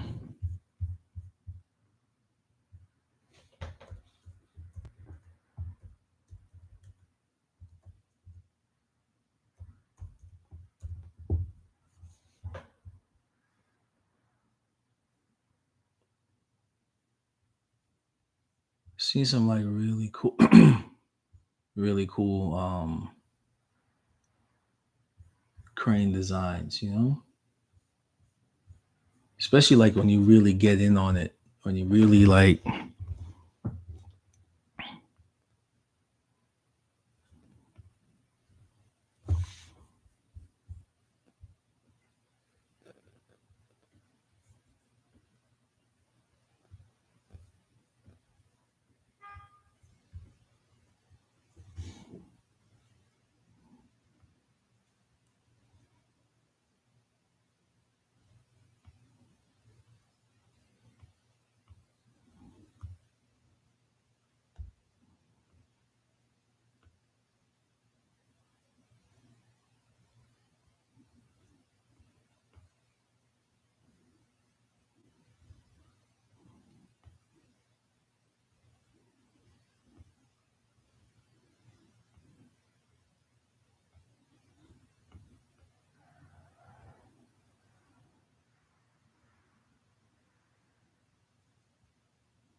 And again, one of the things that I'm doing with this, what you don't see on the screen, is I'm also looking at a real life crane, looking at a real life crane, just not trying to do like, uh, I'm not trying to do it like fully realistic, but trying to get all the proportions down that give it that signature look. Um, like I'm very particular about like how the beak how the beak will look. Not trying to not trying to make I'm not, I mean I could like say, oh, I'm gonna do it this way and give it like my own look, but I'm not really that comfortable there yet to say like, oh, I could change it up to my style. It's still gonna come from. I like the stream. Send you a picture of a crane doing weird shit.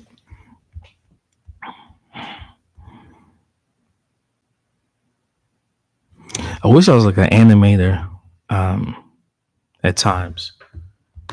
Uh, like those CG animators like get to like break all the rules.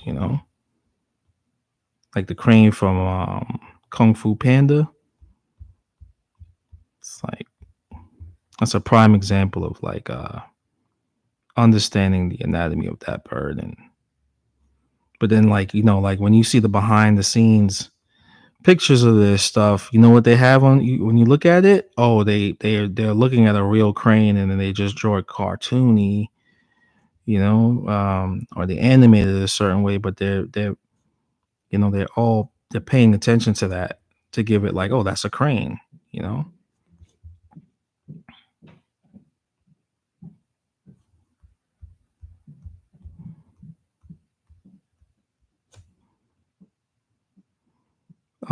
And when somebody says, oh, I want my own style of crane, I was like, all right, cool, you can have your own style of crane, but like,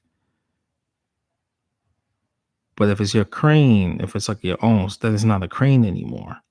It's just something that you drew, right? And so, like, is it still classified as a crane? Like, I mean, you get it abstract, but even when people go abstract, they still have like some characteristic of a train. They use a silhouette, or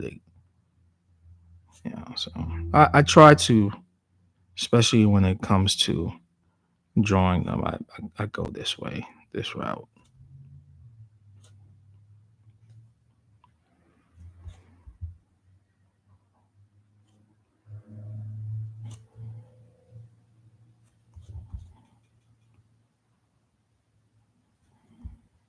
All right, yeah.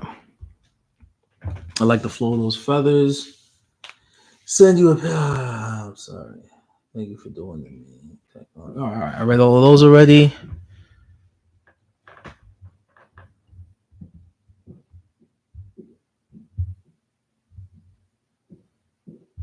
So hard, man.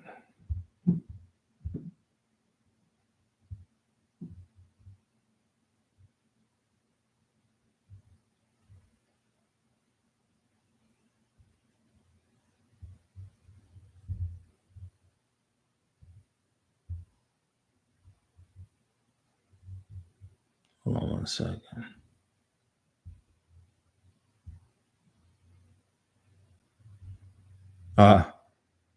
Yeah, Boris, I got that picture. Cranes are cool.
Oh yeah, cranes be fighting, man. They it's like kung fu. It's like one of the styles of kung fu came from. Crane style. Shit, you know. They even, um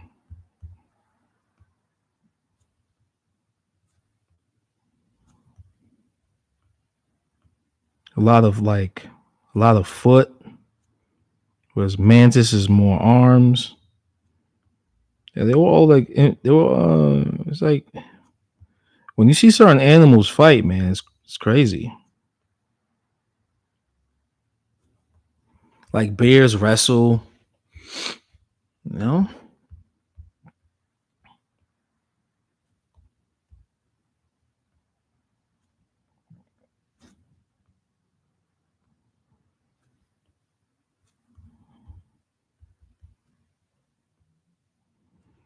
When humans needed inspiration, right? They just watched animals. Ooh,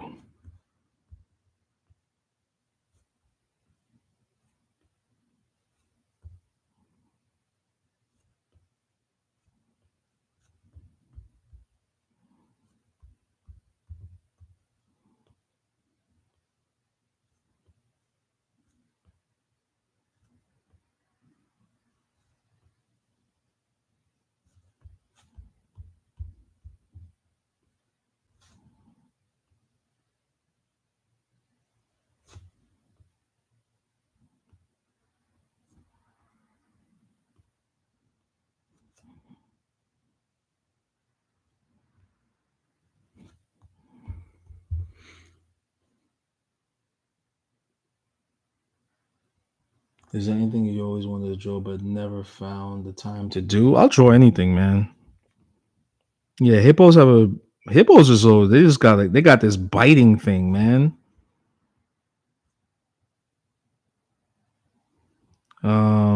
I'll draw anything. You ask me to do something, I'll do it. Uh, I've been trying to get like into more like CGI work. I think that's where a lot of stuff is. Um, it's just understanding like the 3D world. Like it's some it's a weird disconnect. Like I'm close. I feel like I'm close to it, but like my son, I saw him, doing like some 3D modeling, and I was like, "Oh man, how did you?" He was like, "Oh, it's just like this," and he's just like pulling stuff, and I got it, but it's just I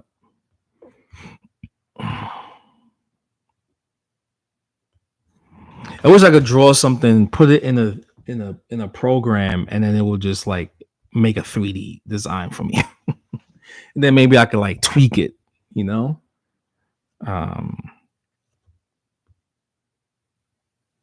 So it's not really what I want to draw. It's probably maybe what I want to get into. Next thing I want to get into.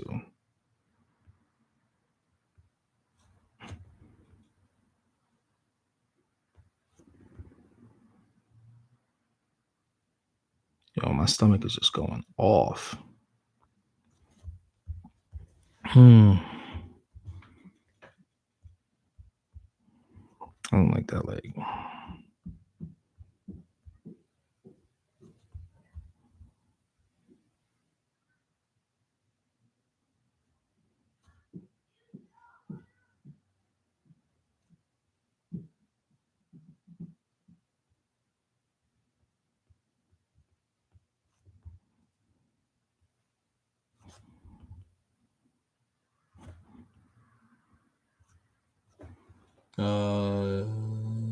Here are you. Your tail feathers are great. Like it. Oh, thank you. Appreciate it, man. Appreciate the compliments again. You know what I mean?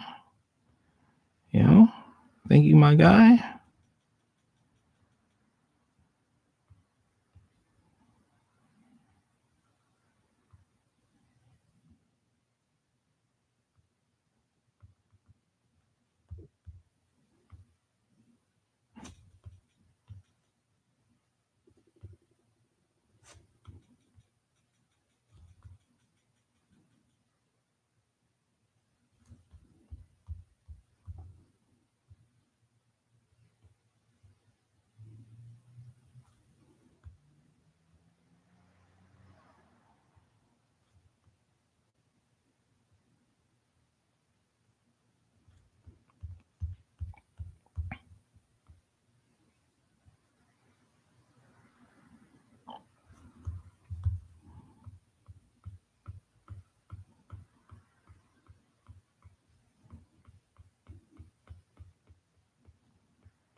All right, how's that?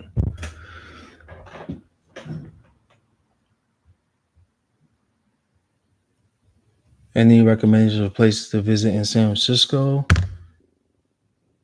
Uh, where to visit in San Francisco right now?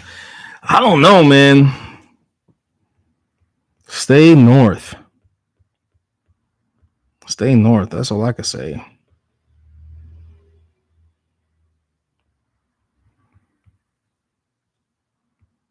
That's all I could really say. Stay north.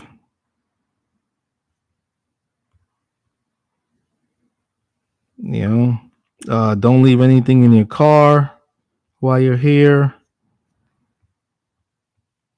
You know, uh, If you step into any if you step in any fecal matter, throw your shoes away. Um, I like doing bird feet, yo. I like doing bird feet. What else? What else? What else, fam? What else?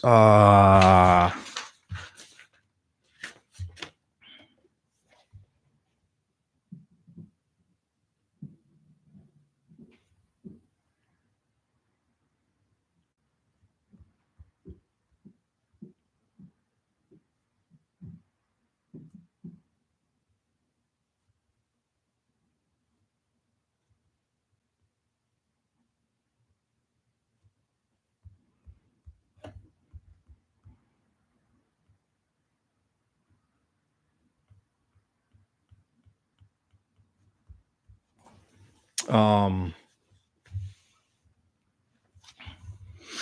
mm, shit. Where would I go?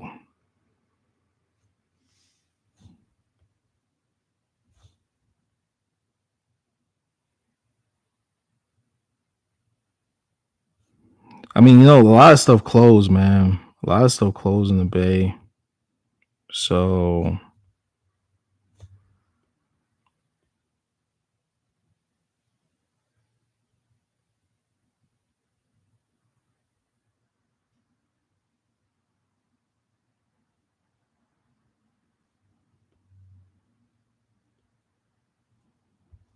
um,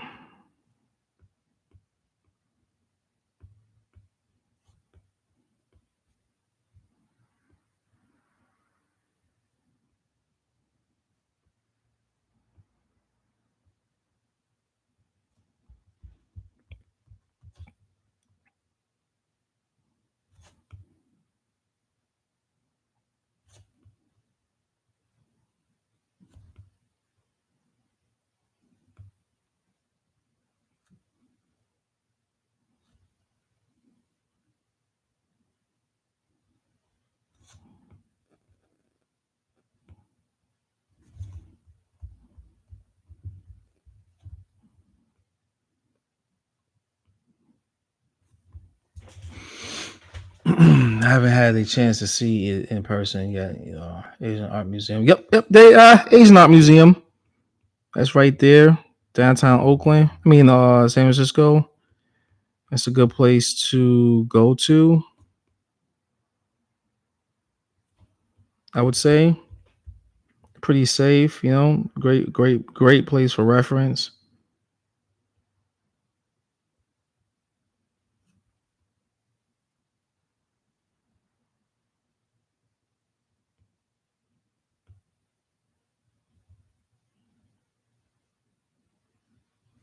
There you go. All right. Okay. How's that, folks? Big ass, big ass claws. Uh,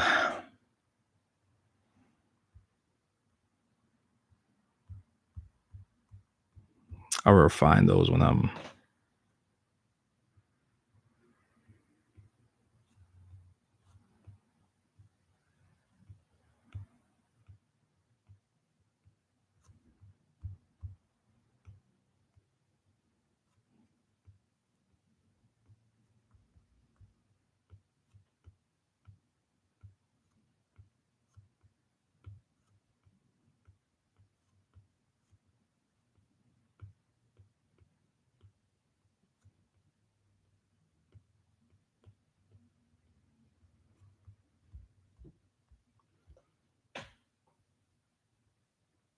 The knuckles. They exaggerate the little knuckles and stuff.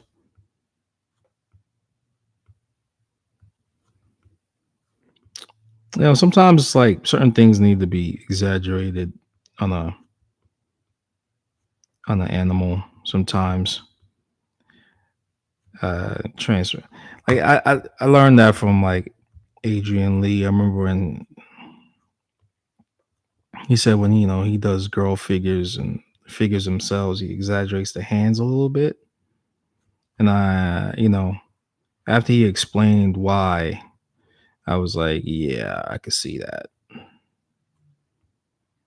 remember doing a figure back in the day. Like, oh man, yo, there's a portfolio I used to have of me just doing all type of tattoos. Jesus. Whew. Thank God it got lost in the fire.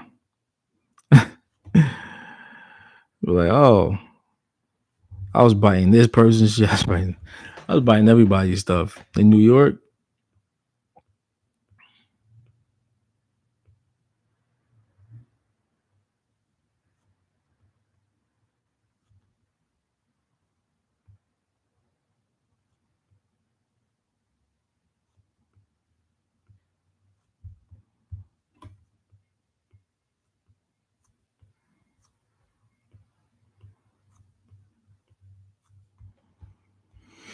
All right. Looser feathers now. Coochie sweater now.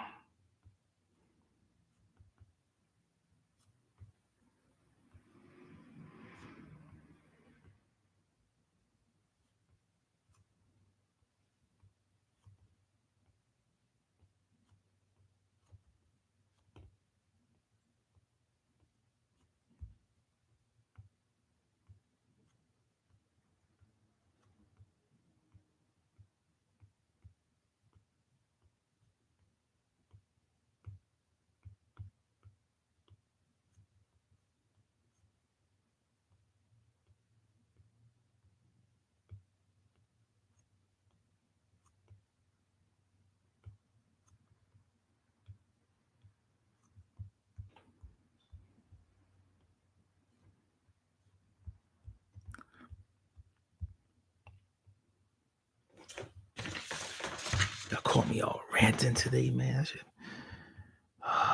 Yeah, so this stream is dedicated to the spouses and partners of tattooers that let their partners finish the tattoo, and they don't stifle, they're very comfortable in their own skin, he or she, and they don't care that their husband or wife goes and gets tattooed by a tattooer, you know, they're not threatened by that, you know. Go ahead, honey. Go ahead. You know. So I dedicate this stream to you. You amazing people out there that let your spouses get tattooed and let them finish the tattoo. Not even let them finish, but just encourage them to finish the tattoo. That's the thing. I dedicate this stream to the husband and wives,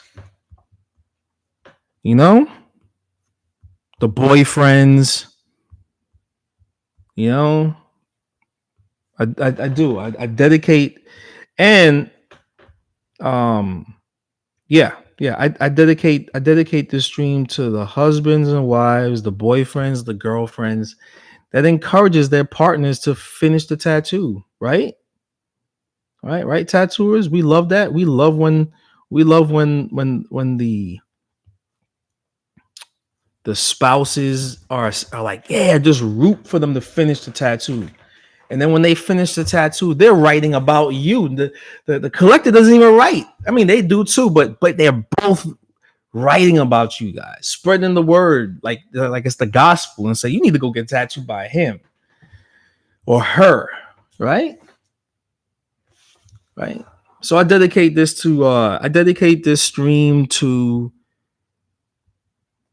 those wonderful people. I'll never dedicate a stream to you insecure partners that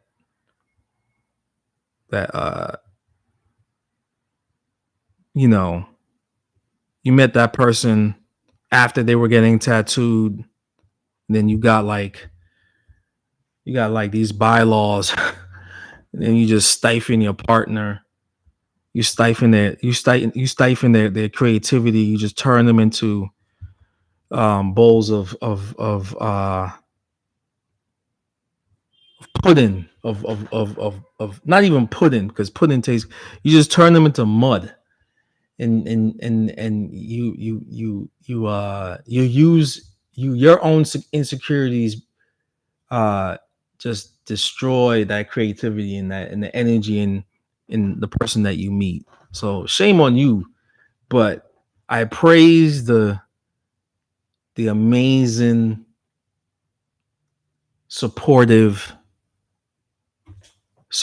people out there that want to see their clients, they want to see their partners finish their tattoo. You know, I love you. I love supportive partners. You know, I love y'all. We need more. As a tattooer, I really ask of that.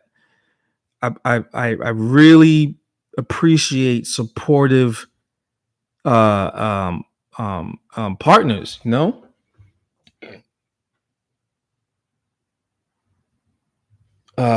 What? Please don't kill me. Can you undo this tail and compare both versions? The one that I just did. Oh, this one was too short. That I just the other one was too short, so I made this a little bit longer. You know. So all the tattooers out there around the world, you know, um, I dedicate this stream to your clients. That I dedicate this stream to all the good, supportive. I dedicate this stream to all the good. Yeah. See, this is what it looked like before. It's too short. See, gotta bring it back. I dedicate that. I dedicate this stream to the supportive clients, spouses. That say, "Hey, I want you to go finish that tattoo." Love y'all, man. Love y'all. Am I wrong for saying that? Am I wrong for putting that out there? Like, yo, y'all, those boyfriends and girlfriends, or those spouses that like hate on their partner for getting tattooed and just do everything to talk them out of finishing the work. Insecurities and stuff. Y'all kill think about the artist. The artist has to pay their bills somewhere. So when you get all defensive and and all and insecure and whatever, and you don't let your partner finish that tattoo, so they walking around with some half done work for the rest of their life. And even if they try and go get it finished, you get mad at them. You don't want to talk to them. You don't want to cook no food for him or her. Yeah, that's wrong. That's mean. That's very mean. That's very mean. That's selfish. That's very selfish, yo. That's very selfish of y'all to be like that. Don't want to have sex with them because they don't because you're afraid that they're gonna get tattooed by some. They're getting tattooed, but you got this. You build a story in your head of why your partner shouldn't finish their tattoo. That's sad, yo. That's sad. Am I? You know. But hey, but shout out to the good ones. Shout out to the good partners out there that support their partners and they support their spouses and want them to finish that tattoo. And you know, shout out to y'all. All right, this is about love. You learn him or her with growing big tattoos. Hey, that's how it is, man.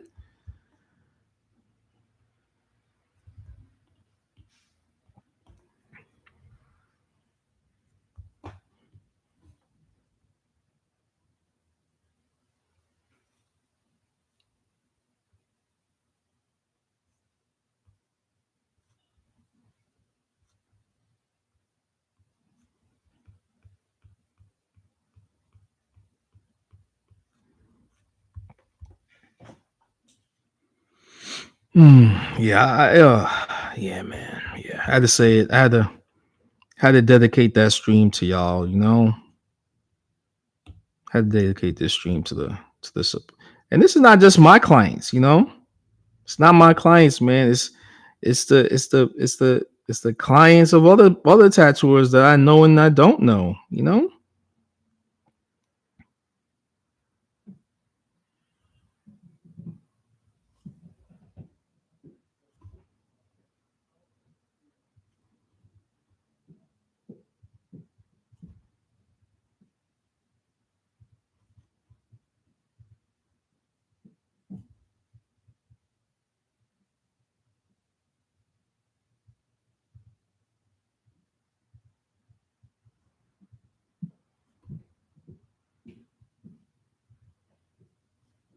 I remember I started this dope back piece. I was gonna suit this guy out, man. I was gonna suit him out. And he met this girl, man, and it wasn't even just me that said it. It was his friends. His friends were like, "Yeah, that girl, she just I'm not even just saying the girlfriends that get the boyfriend. I'm talking about it's the boyfriend, it's the guy that gets tattooed and their girlfriend talks them out of it. He was like, "Yeah, man, she was real religious, and I'm not gonna say what religion it was, and she just talked him out of. He doesn't even hang out with them no more, man. Doesn't even hang out with them no more, man. She snatched him up. She snatched him up. Snatched him up, and now he's got like a half done back piece.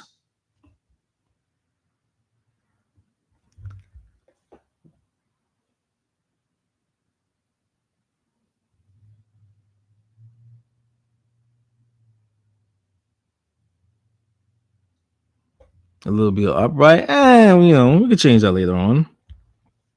So yeah, man. So like that's another case or two, like where the new girlfriend comes in and he's smitten by her like looks, or I don't know, man. She put it on him, and next thing you know, he's just like, "Oh, this is the greatest thing ever. This is the greatest thing ever." And he's like, "Yes, yes, honey." And now he's just like a shell of himself. She doesn't want him to get tattooed anymore. He got to spend all the money on her. And he's walking around incomplete. Walking around incomplete. Walking around incomplete. And I hit him up mad times like, "Hey, can we finish your back? Can I finish your back?" And you know what? He gave me a couple of like weak answers, like, but I already knew it because his boy when I first met them, the boy was like, "Yeah, yeah, yeah, get that, man. That'll be dope, homie. That'll be dope." I was like, "Yeah." The friend is like, "Yes, yes, yes." Humans without this, his friends is even like a half done back piece, yo, man. And she talked him out of it, man. Next thing you know, this guy just disappeared. His next appointment, he never came in. You know, never came in. And then I just, then his friend came in one day to get tattooed and was like, I said, "Hey, what happened to so and so?" He was like, "Oh, that girl he met, man, just took his nuts."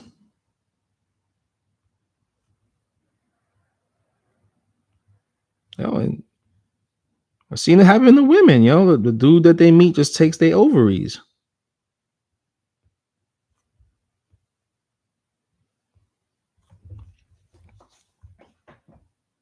takes it from him. Just takes it from him. Just takes it from him. Just like gone. They're like,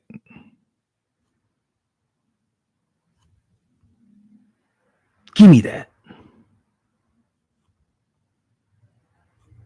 And then you're like, yo. But then they don't know that, oh, that person's locked in, they're locked in. They're gonna feed someone else's family, Yo, but that tattooer, he has like, he has kids he gotta feed. He's got a wife that's depending on him to help pay the bills. Right? They're not thinking that. They're thinking, oh, because it wasn't like I said, hey, you know, it's not like I said, hey, yo, come through. I didn't pull him off the street. He walked into the studio willingly, right? He walked into the studio willingly, like he wanted to get tattooed. And so I said, hey, man, yo, you know what? You know what would be dope? You should get this. You should get this. I think this will look really cool on you. And he's like, really? And his friend is like, yo, do it. The friend is all about it. The friend got sleeves already. He's like, yeah, you need to go to these guys. Because this shop was known for doing big work.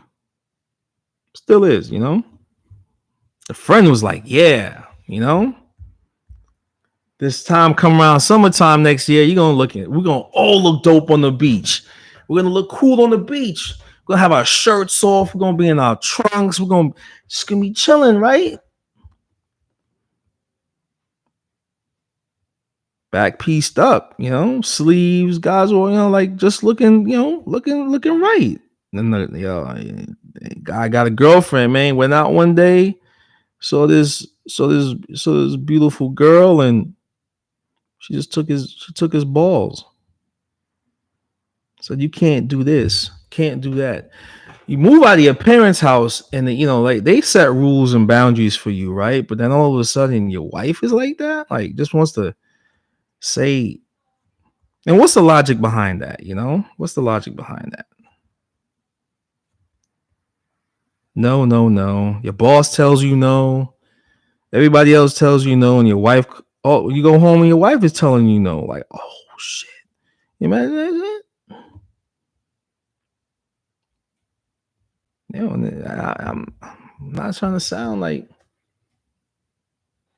I'm not trying to sound like, but that's just it. So that's why I say today is dedicated to this. This stream is dedicated to the partners that encourage, encourage their partner to get tattooed, to finish the tattoo. Because if you look good, she looks good, or he looks good, right? Right? Am I right? You did that mistake 2 times in your life? Shit, man. Better learn from them joints. Hope you learn from that, man.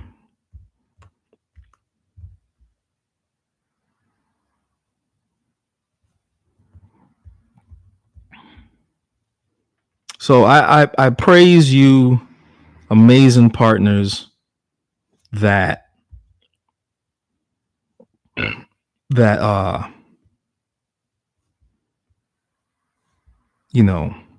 encourage their spouses, their partners to get tattooed.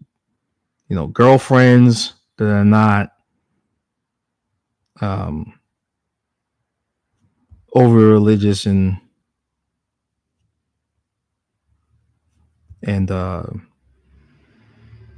insecure. Boyfriends are the same, that are not over religious and insecure, cool as hell. Just, what I'm saying? Really chill and understand it's all about the art.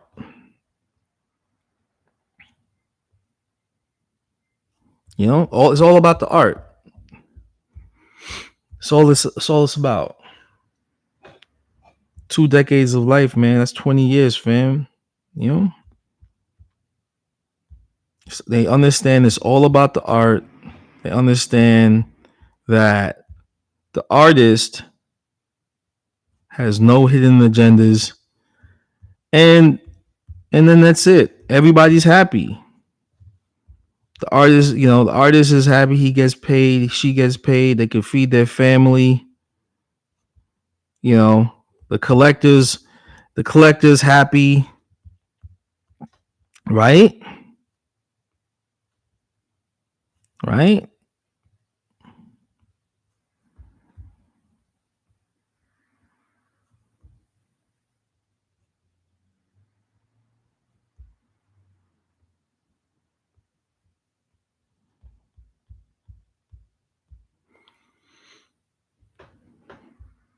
You know,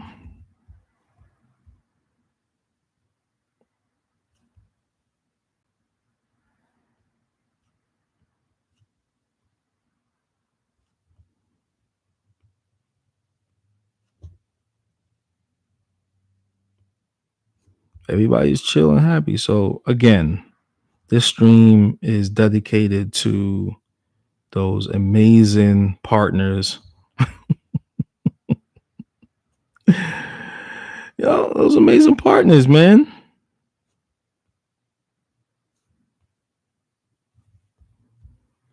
Hella dope, man.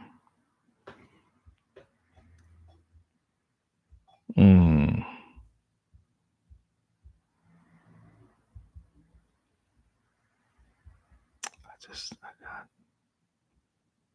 I gotta redo these.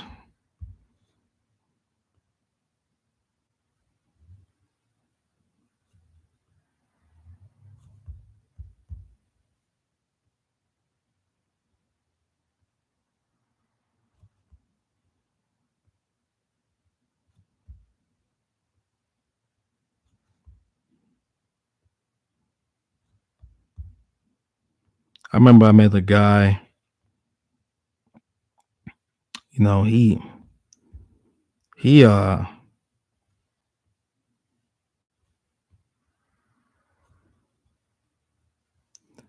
he told me, he always wanted a back piece.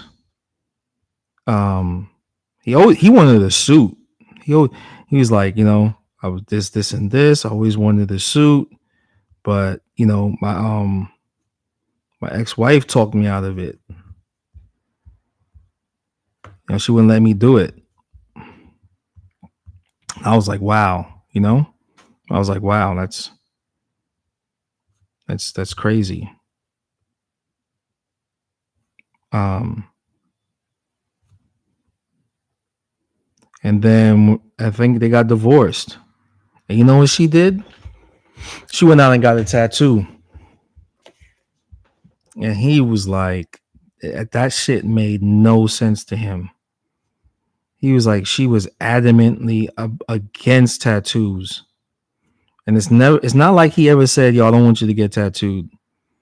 But she was adamantly against tattooed. And then so not tattooed, getting him getting tattoos, And then one day he sees her, because he's like, still has to see her sometimes.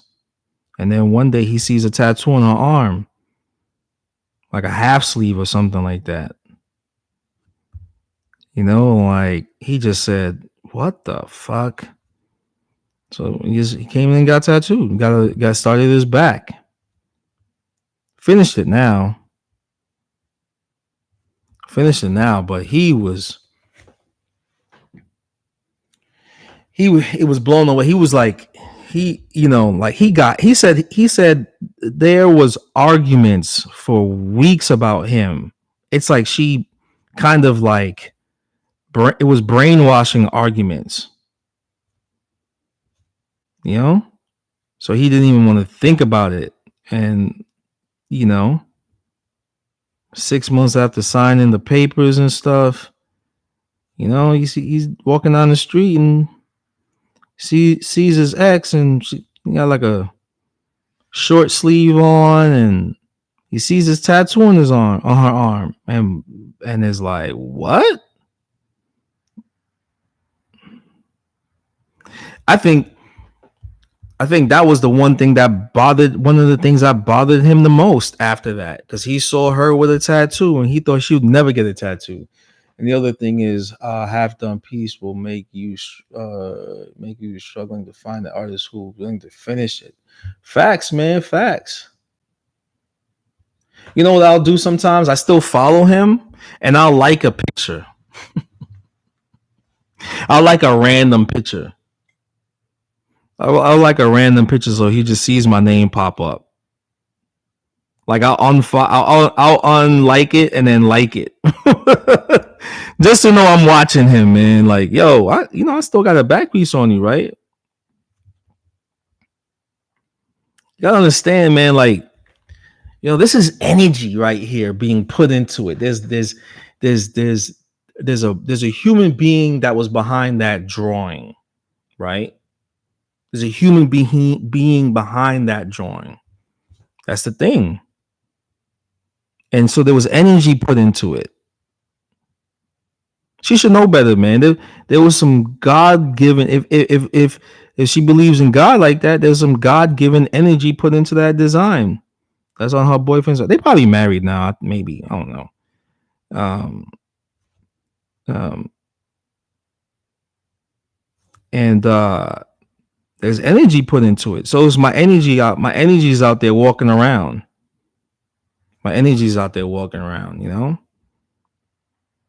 Everybody I've tattooed, I put some type of energy into it. My know-how that I have that I've accumulated over a course of time. So my energy's on them. I've absorbed energy too. I've absorbed the pain that he was experiencing. You know what I mean? It's not just like wham bam tattoo send you on your way. No, we're sharing energy, right? You're releasing pain, I'm absorbing it. I'm putting energy into this drawing that I did on you, this back piece. So there's this symbiotic relationship.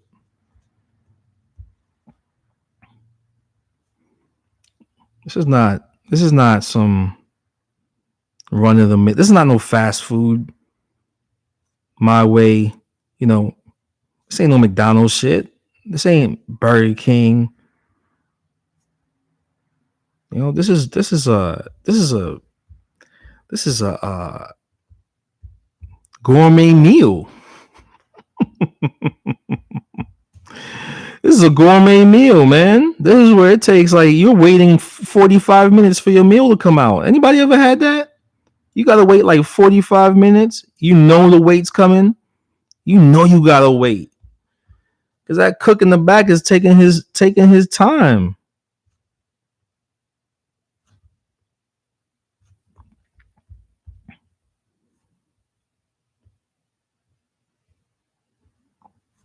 Each session is thought out. Each session is thought out. You get what I'm saying? It depends on how well your artist is, how much time they invest in drawing. When I draw stuff, I do a color study. It ain't off the head. It ain't what you see on TV. It's not what you see on TV. That's the one thing. That's the one thing about tattooing when it's with me. It's not what you see on TV. It's not what you see on any documentary. It's nothing like that. What I've been drawing for 2 hours and 42 minutes. This is just a regular drawing right here. This ain't no back piece. I stir that shit in my mind before I even look at the screen or the piece of paper.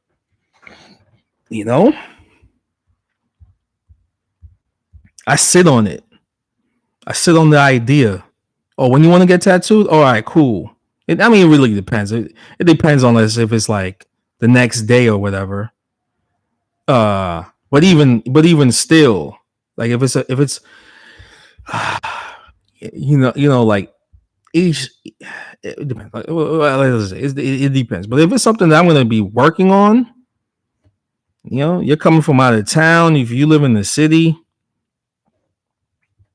all right, okay, cool. Then this is what we're going to do. and I'm sitting on it. I'm gonna stir it. How do I want the dragon to move? How do I want the warrior to move? How do I want the tiger to move? How do I want the crane to move? The leopard, the jaguar, the whatever. How do I want the flowers to sit on the arm? You know? How do I do something that everybody else does, but just make it a little bit unique? That, oh, it looked like Andre Malcolm did it. You ain't getting that. This ain't no fly, fly by meal. Nah, it takes time. It takes time for that. You know,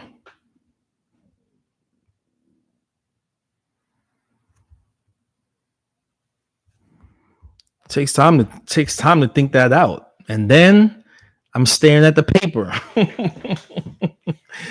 You come in, I take a tracing of your back, your arm, wherever I'm gonna work on, and then I have it. I transfer the image of what's gonna, what your layout is gonna look like, and then I stare at the page, and I got like my little references and stuff. What I've like what I've accumulated to this point for this particular back or arm, right?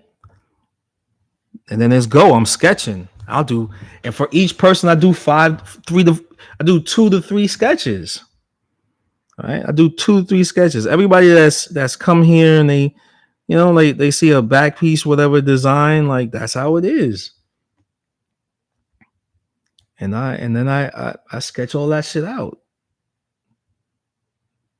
Now, while I'm doing that, that's my personal time now, right? That's time that I have to put with my family, with my kids, with my wife.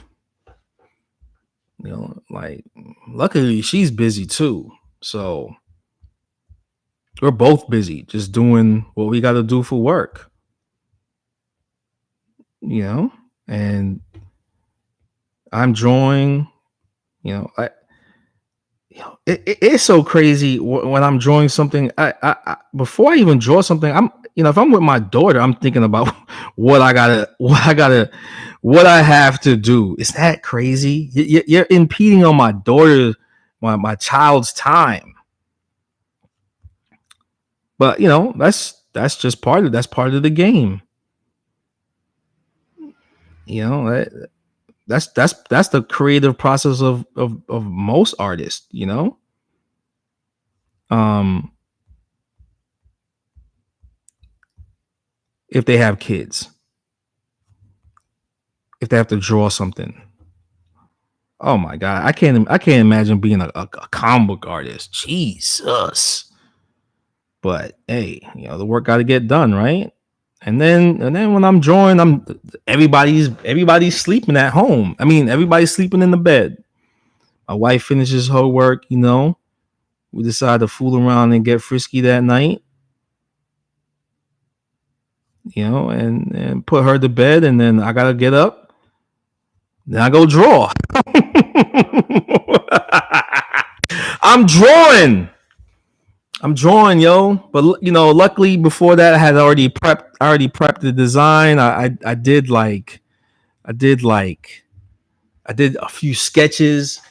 So I say, all right, my wife goes to bed at 10:30, so I got until 12:30, 1:30 at night to finish this design. And then that's it. And then the next day, take the baby to bed. Take the baby to school. And then from school, I go to work. I come to the studio, and then the 3 designs that I work on that night, I print them and have them ready for the client to see. This clause, man, it's a little big. And they pick one and they like it.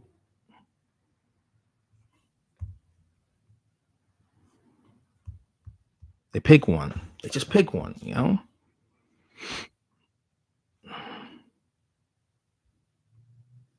And then all that time that I had put into it, right? All that time I had put into that design, guess what? That person might meet someone and they might be jealous as fuck.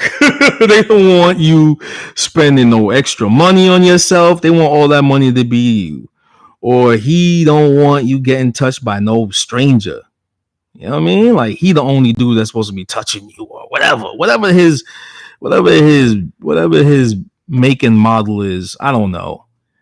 Whatever his issues are. Like, oh, all that time that I put into drawing and shit, doing color studies, black and gray color study, I'm sorry, black and gray study. And then if it has a lot of color, then there's a color. There's a lot minimal color, then there's that. All that gets lost, B. All of that gets lost because guess what? The partner is uncomfortable about you getting tattooed, right? Isn't that fucking crazy? All that time wasted. All that time wasted. I don't think a lot of people understand that. This ain't no TV shit. This is not TV.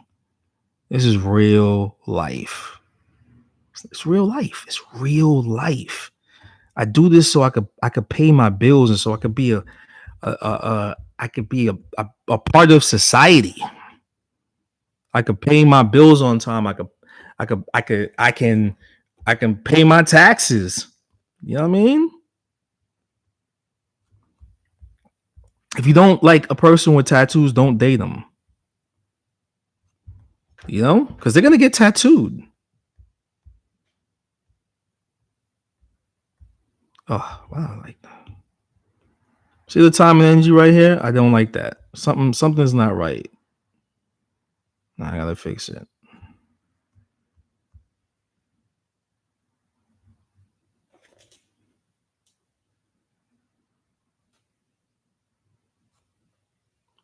You know what I'm saying?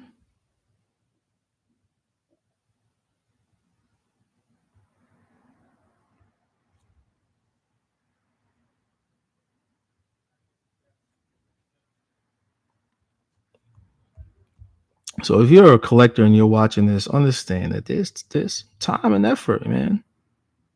Now, if you want some fast food tattoo, then go to the fast food guys, you know. But if you want to stand out from the crowd and look, peacock just right, and you come to me, make sure that your significant other don't got issues and shit. Oh, what the hell's wrong with my hands right now? Oh my God, what's wrong with me? I don't see it. I lost it. See what I'm saying? Let's just go with it.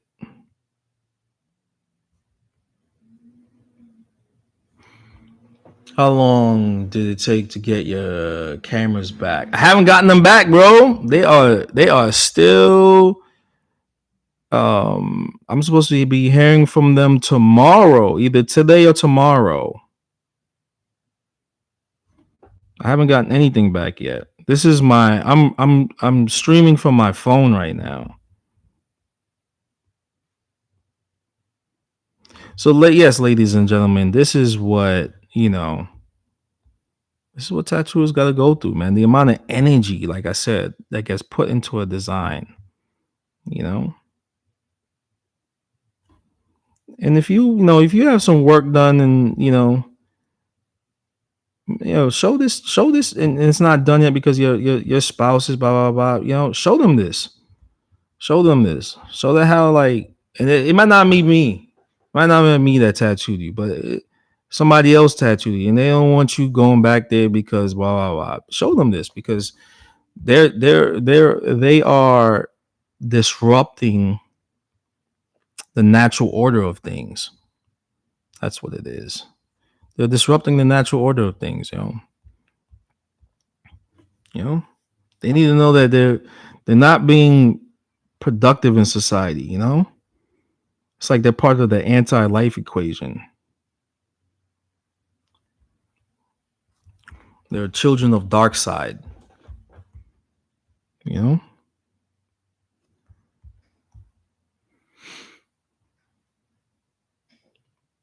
You know, they're part of dark side. They're part of the anti-life equation. They don't understand that like you're in a symbiotic relationship. Like each tattooer got responsibilities and shit. And when you just when you're being one of those partners um that don't want their don't want you don't want your partner to finish their tattoo because you have some type of insecurity. You think this dude wait, if you're like one of those insecure dudes and you think when your girlfriend goes to the tattoo shop it's gonna turn into some porno shit, yo, stop it. Stop it.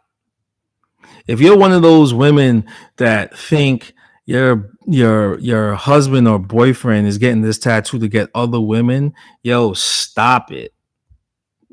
Stop. Stop. Stop. Stop.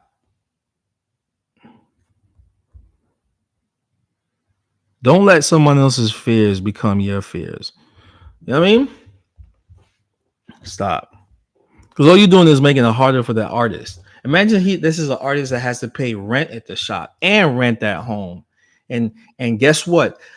You got to understand it's like they got to hit a quota. So if they're paying rent at a shop and this tattoo is going to help pay them rent, and then you're talking your spouse out of getting tattooed, you're making it harder for that person you're making it harder for that person to do work. Now imagine if you had it, then that artist might not be able to work, and if that happens numerous times, they're gonna have to leave and they have to go somewhere else, and so it becomes harder and harder and harder because if there's more people out there being insecure assholes to their clients and to the artist, what are you? What are you doing, right? Because I know tattoo. I know that's happened to me. That's happened to me where I it's like doing good work. I ain't doing fine. I'm not. This ain't no porno at the shop. You know, it's not something you see on Evil Angels or whatever. It's not happening. I'm only here to fucking tattoo so I can feed my family. So I can put my kids through school. You dummy. Like, damn, man. Oh my God, y'all are the worst. The worst. You watch too many. Stay off of porno sites, man. Doesn't mean it was when they started doing like porno shoots in tattoo shops. It just got you saw more and more insecure dudes coming with their girlfriend or some shit. Is it me or am I the only one that noticed it? Am I the only one that noticed that?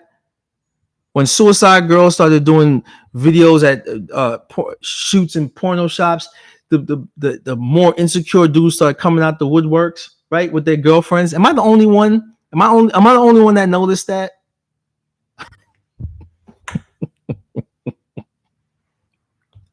Did it start becoming harder and harder to be a tattooer?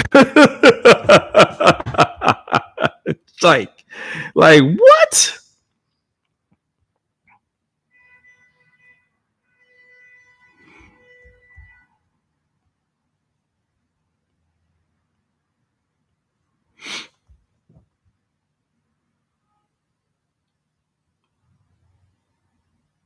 Maybe you're better looking than me, dude. It's not even that. It's not. Nah, man. I'm just saying. I'm not. It's not having to do with that. It's just. It's that when you gotta like you gotta look at the algorithm, man. It's weird, man. Weird. Just weird shit. Like, oh my God. I want to fucking tattoo and have a good fucking portfolio so I could get more tattoos. That's it. That's it. That's it, yo. That is it. That is it. I got a quota I gotta make before I'm an old ass fucking man. I want to at least have 500 back pieces done. You know what I'm saying? But you insecure people just killing it for me, man. You're killing it for me. You're just killing it. You're killing the creative energy that's out there. It's just Jesus Christ. Yo, go see a doctor. Go see a therapist. Go see a therapist, man. They're gonna tell you, yo, you know what? It's all in your head. You know that, right? It's all in your head. Nobody's trying to put your wife or your girlfriend's ankles behind her head. Nobody's trying to do that when she gonna get tattooed. Nobody's trying to do it. B. It's all in your head, bro. It's all in your head. It's all in your head. All in your head. Trust me.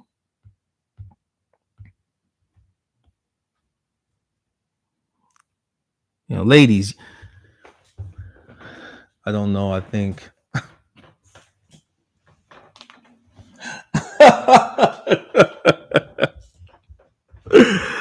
Oh, Instagram cut me off of that one, B. Instagram was like, what? Nope.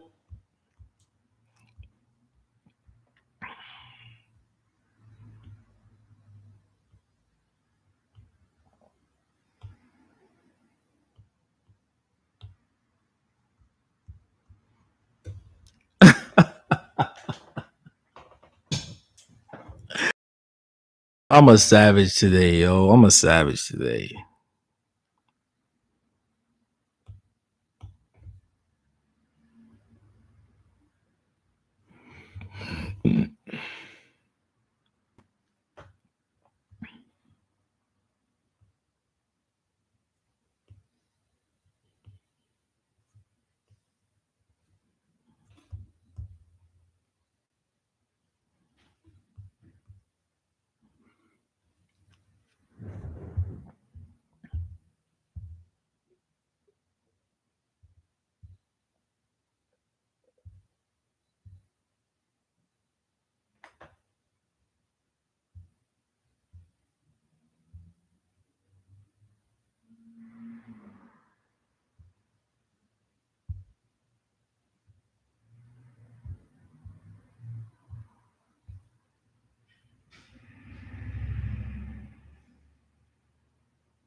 Was that too much? Was that too much to say?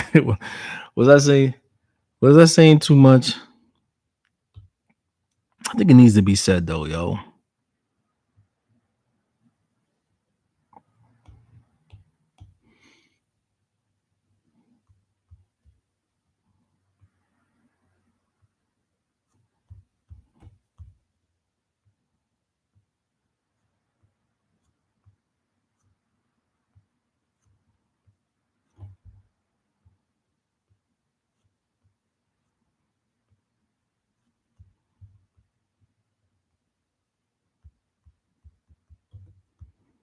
A little off.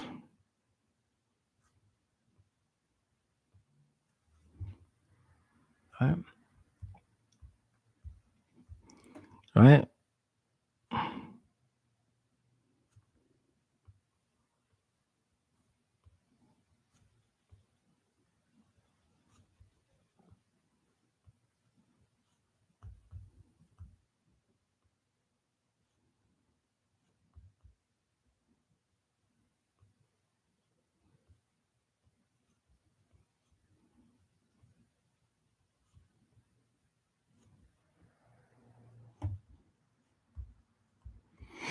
Was I saying too much? Was I saying offensive stuff? Was I? It's true though. Yo. Like, ain't nobody trying to.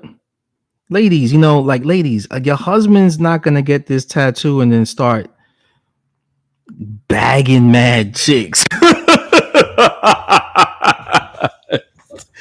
It's too expensive, man. Like, oh my God, I'm serious. This is for you insecure people. But this stream is like I said before, the stream that's on YouTube right now is dedicated to the supportive, constructive spouses out there, right? That encourage their partners to get tattooed and finish the tattoo. You know? For real. They're like, yo, fuck the pain. I got you. You know, they're holding your hand and stuff. They bringing food for you. You know what I'm saying? They know you in pain, but they see that you're strong enough to go through it. They're encouraging you. They're cheering you on. Gotta respect that. Gotta respect that, man. Got to respect that. If you have a partner that's like cheering you on while you getting tattooed, gotta love it, man. They got, they make sure you got your pillow. You know what I mean? They make sure you're all right. You gotta love those. So this is what this stream is about. It's not me really. It's not and it's not me really complaining. I'm just voicing a situation that I've seen not just happen to me, but happen to other tattooers. You know, that happens to other tattooers. And those tattooers, it makes it harder for them to make a living. You know, makes them hard. It's a harder living for that tattooer, y'all. Don't you want to see a tattooer prosper? You know, don't you want to see that?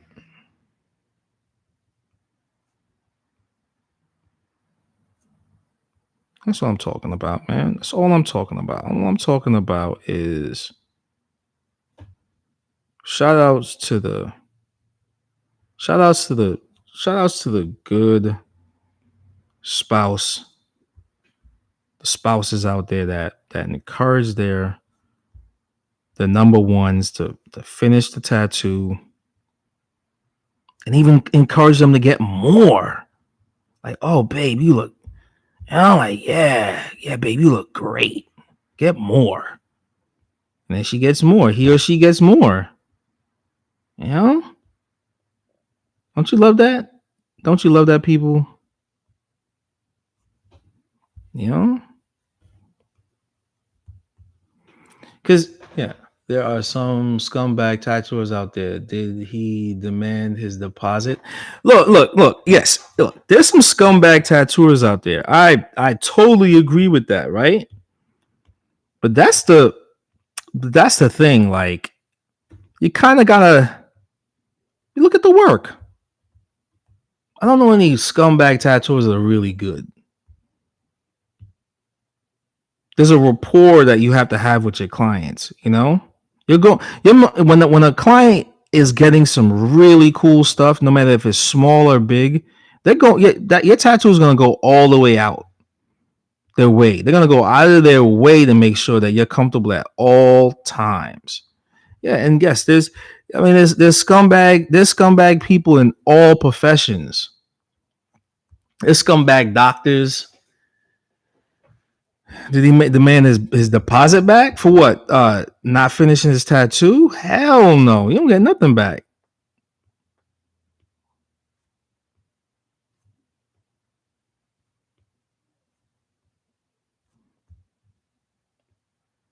I would gladly, I gladly give people their deposit back. There was a situation that happened to me in New York. I couldn't tattoo one of my clients, right? The way you draw fluidly for large scales is so amazing. 7 tattoos. Thank you. No problem. Appreciate you. In Germany, we take a very important. Yep. In Germany, we take for every appointment a deposit. Oh, wow. All right, cool. Maybe I should start doing that. When I was in New York, this happened.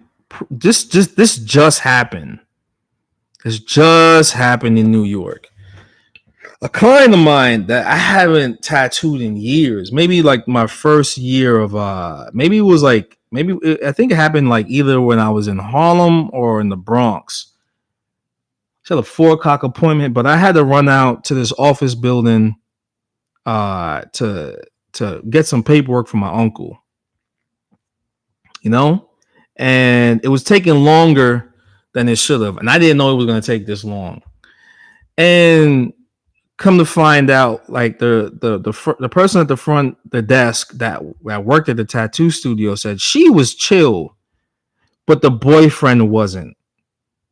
The boyfriend was acting up. Now this story isn't, see when I'm talking about, I it just popped in my mind. So it's not, I'm only talking about, like, it's funny because I was this stream was dedicated to the spouses that encourage uh their partners to get tattooed. So for when I heard the guy was like not being patient, I don't like how this looked. Not really being patient, and at one point he was like he just wanted he wanted her to get her deposit back. Now I was like saying to myself, yo, why is she bugging out like that? But then it come to find out, when I got there, the front receptionist said, oh, it was the she wasn't having a problem. She was willing to chill. She was chilled out. He wasn't. He wasn't. And I said, I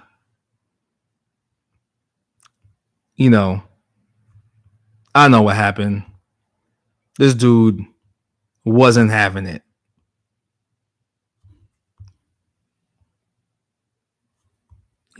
He wasn't having it. He wasn't happy. Look, but it's not my place to make any person that I ain't tattooing happy. It ain't my place. It's not my place. It's like I'm the person I'm tattooing. That's who I'm making happy. It's around 30% of the predicted price for the session. I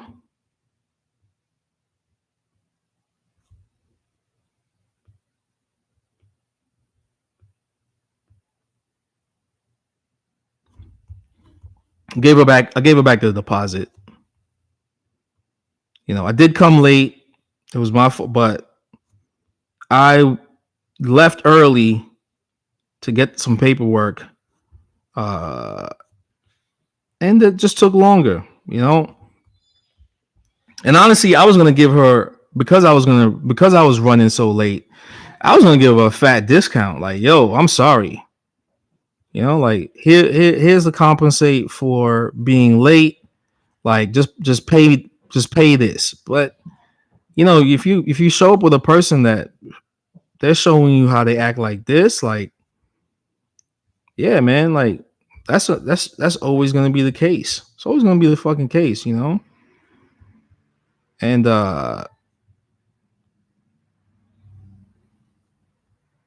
that's it. I'm not there to make the partner happy. Maybe they get happy when they see how good the tattoo is. That's about it. But I'm not there to make the dude happy, Okay. It's a prime example of like when you bring your spouse that's just like unhinged or some shit. Just like, what? What? ¿Qué? Bro, what? What happened?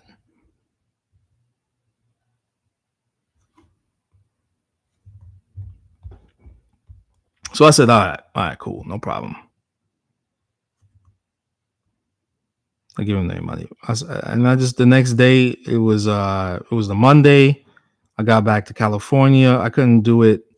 I couldn't send the money back, because it wasn't going to transfer. And over the weekend, so I just sent it on a Monday. Like, yo, here.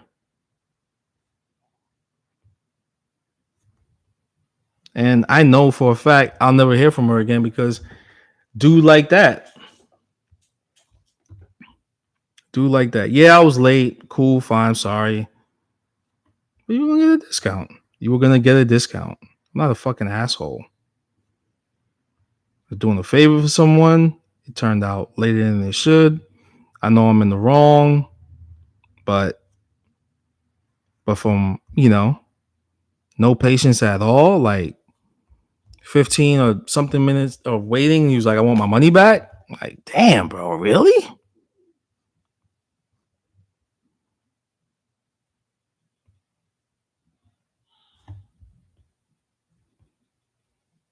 And the reason why I can say this is because, like in some cases when people come to a shop to get tattooed, they're waiting for a while to get tattooed, The artist is gonna set up and blah blah, and you're probably gonna wait like another hour or some shit, you just gotta be there.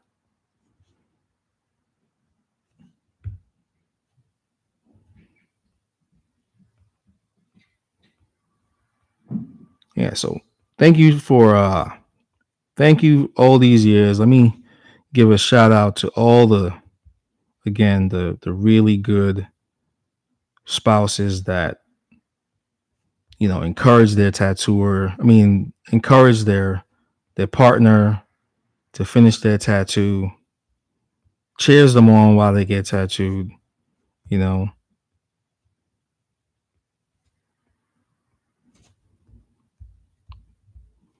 shows remorse. Make sure that they're all right throughout the whole thing. Love that, yo. Love that. Makes it a lot more easier for me.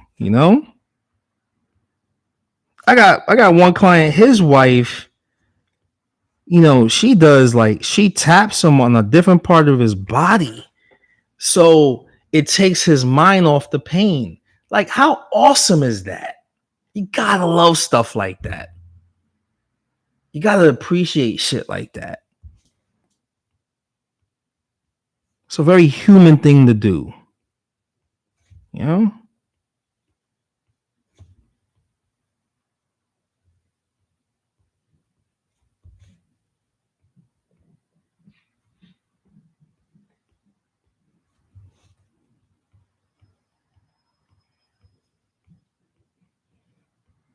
I I I was talking to a tattooer I met last week.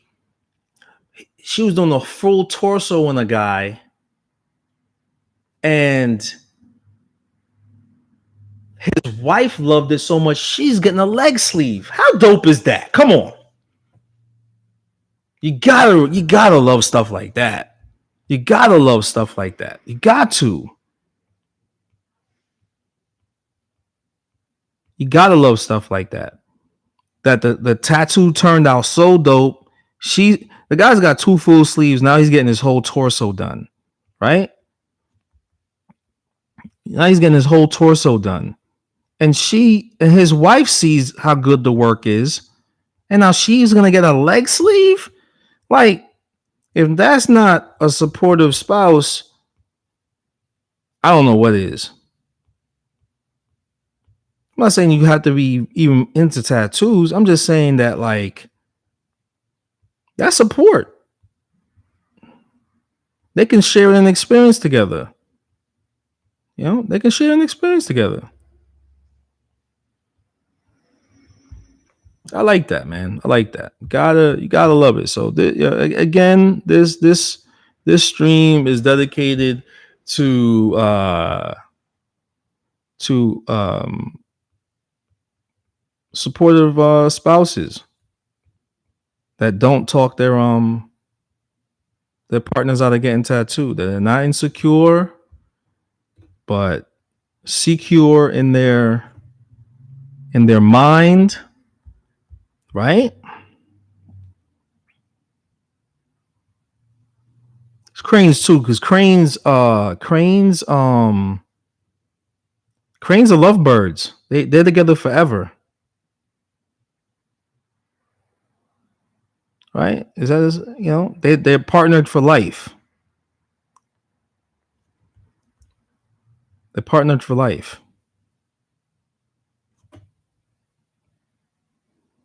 So this stream is dedicated to partners, if not married, but boyfriend and girlfriend, and the boyfriend's not insecure, the girlfriend's not insecure. I like that, man. So this is who this is who's dedicated to. That's what this crane is about. I didn't know this topic was going to go in, but it's funny that I'm doing a crane, and that's what cranes are about. That's what cranes are about. They kind of love birds. I think robins are love birds too.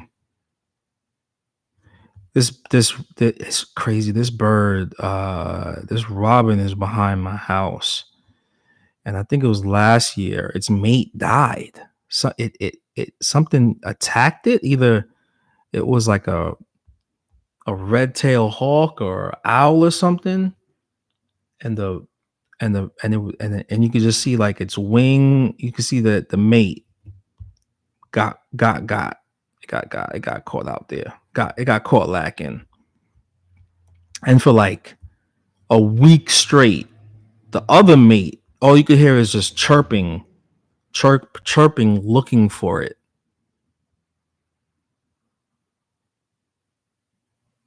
And I think it happened again because it might be an owl, man. It might be an owl. There's an owl in a tree that I have. It might be an owl, man. He keeps taking out the wisdom, luck, and loyalty in Japanese mythology. Yeah.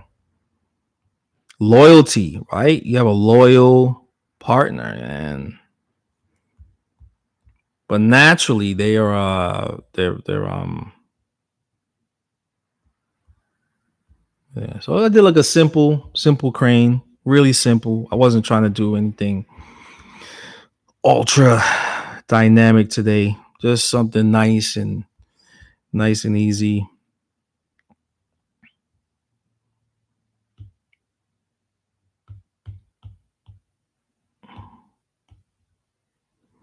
Yeah, man. So shout out to you couples. Shout out to you you know, ones that hold each other down and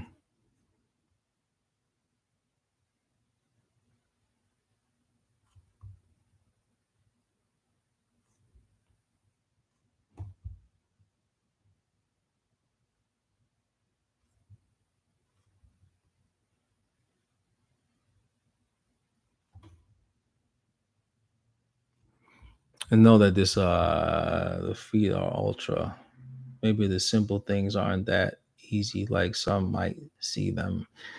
Look, relationships ain't easy. That's the thing. No one said, I haven't read any book that says, a relationship is easy. Now, I've seen people that been in the long, like they've been together for like 80 years, 85 years. They got married super young. And they all said the same thing, man. Communication and sex. You know what I mean? And understanding. Hey man, I've seen, like, yeah, those are the it's not right. All right. So wait, and I've seen enough. All right, cool. It's gonna you're gonna be with somebody for the rest of your life. Before you've met the person you married to, you've been in your head your whole life. You've built up the voice of reason in your life, in your head, the whole life. So now what it is now, when you're with someone and you're gonna say, I want to marry this person, guess what? You have to like be able to control that voice in your head and tell it to shut up sometimes. All right, that's it. Gotta tell it to shut up sometimes, because maybe you've only seen it your way your whole life because you're living in your head your whole life that way. So your ego is always telling you what the f to do, right? But maybe sometimes you're wrong. One of the best questions you could ask yourself is, "Damn, when was the last time I was wrong?" and you can admit it and say, you know what, I was wrong. And this is for men and women, you know? And can you admit to yourself, yeah, I was wrong? And then go to your partner and say, you know what, I was wrong for doing that. And humbly say, I'm sorry.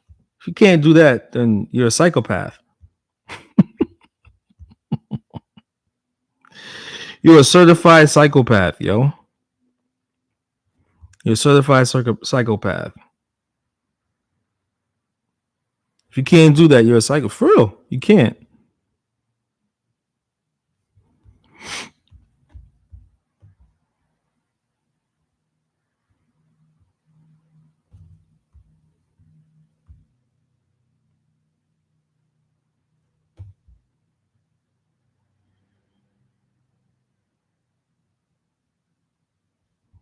You know, in humanity is know that when you're doing something and inventing whatever, like a person that makes a car, right?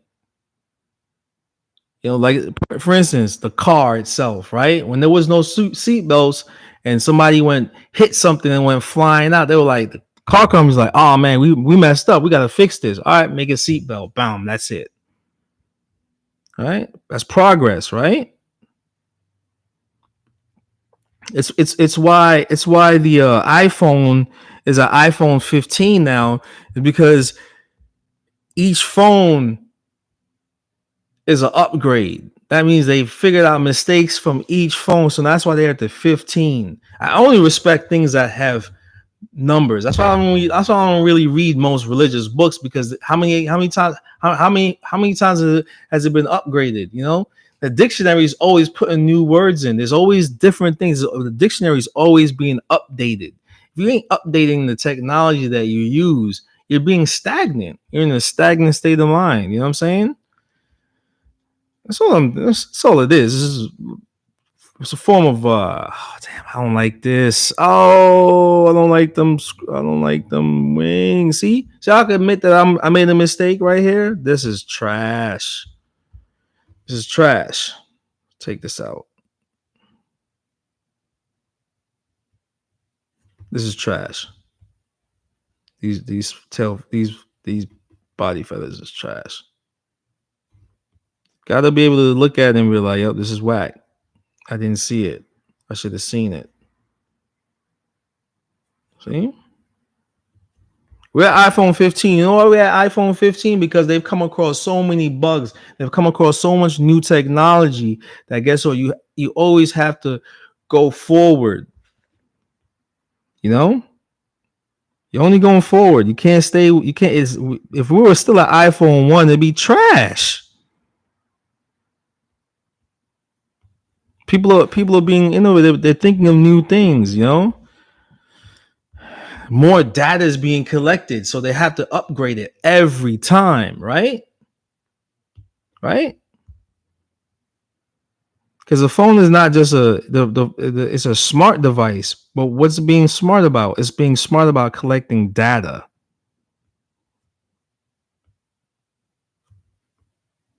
Because it's collecting data and sending it back to Apple headquarters, right? And when there's a bug, blah blah blah, you know, you think everybody's still gonna be? Can you imagine the world still on dial-up? It'd be crazy.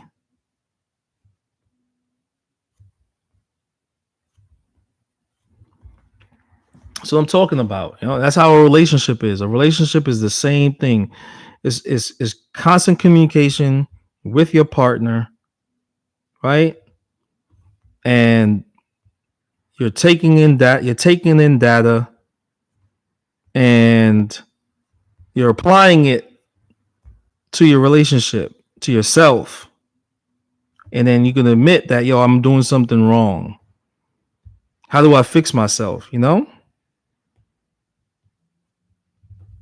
That's it. That's all it is. And drawing is almost the same. Is basically the same thing.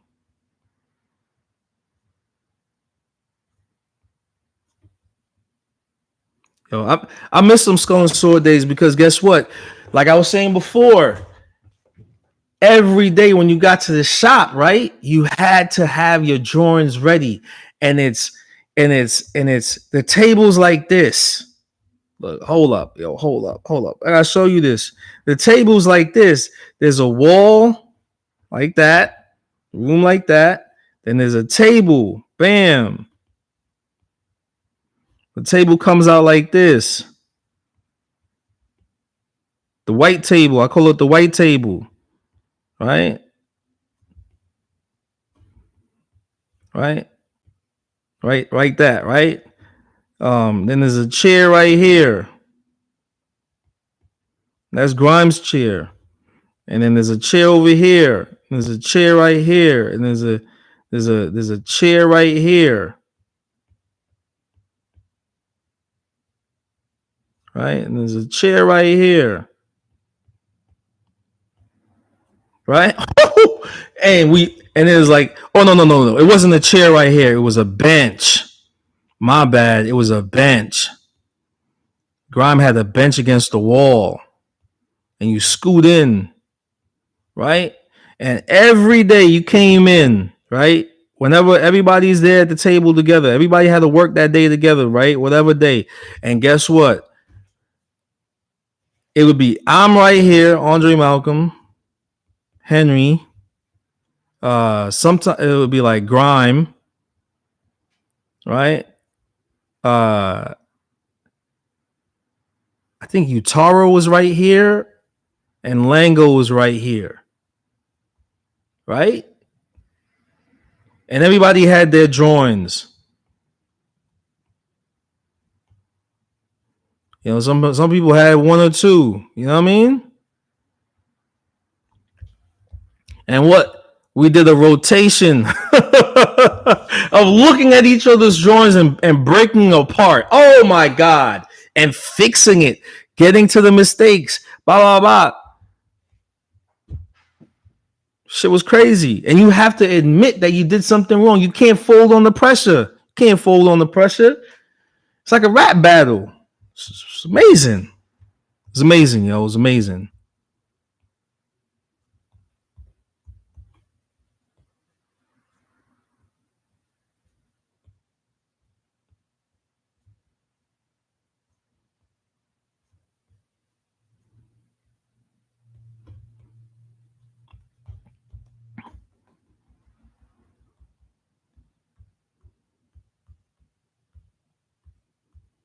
It was some kung fu shit. It was like kung fu, yo. It was like kung fu.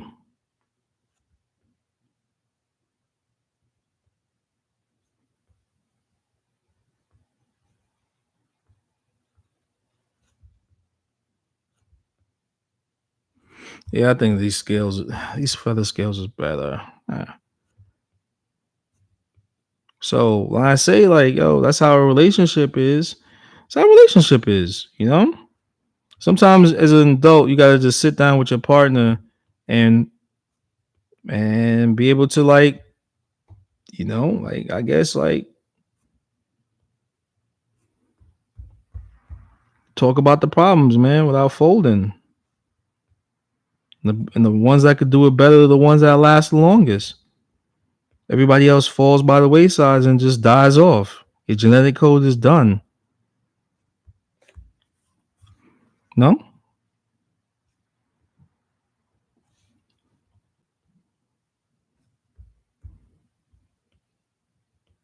Imagine that's the real riddle of steel. Anyway, this is better.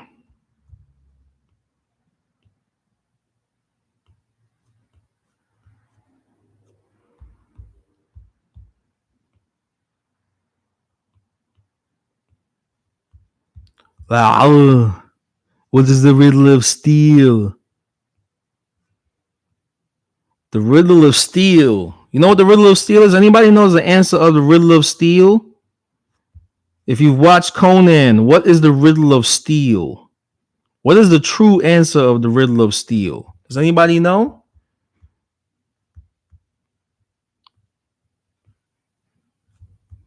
Anybody know what the riddle of steel is? Thanks, some intense stuff right there, but lots of growth. It's all about growth, baby. It's all about growth. It's all about growth. Anybody know what the riddle of steel is? What is the answer to the riddle of steel?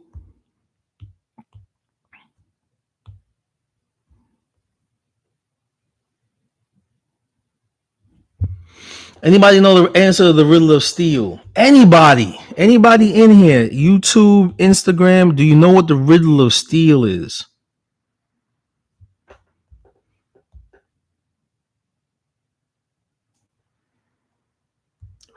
Damn, nobody know? Y'all gotta watch the first Conan movie, man. Go watch that. Come on, clown. Clown. Clown, give me the strength to crush my enemies.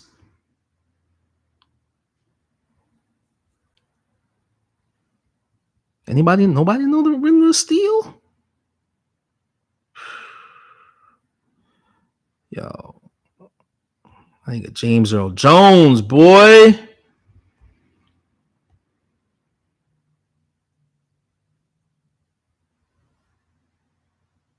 I remember when he said the line, he gave the answer, and I was like, I was like, I was like, what? But now I'm 44 and I get it. Your true strength of steel is in the hand. Yes, yes, Alex. The true strength of steel is in the hand. What is a sword without a hand that wields it?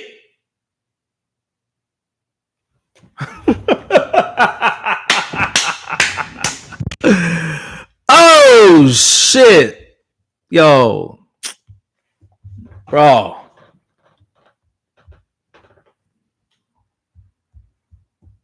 Oh my god. I'm about to watch that shit tonight.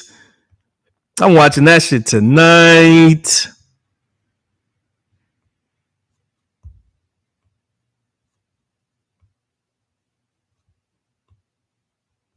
This nigga was talking about putting your mind to control the mind. If the real riddle of steel is the control of the human mind. Because if you have thousands of hands controlling swords and you tell those hands go over there, that is the true strength of the riddle of steel.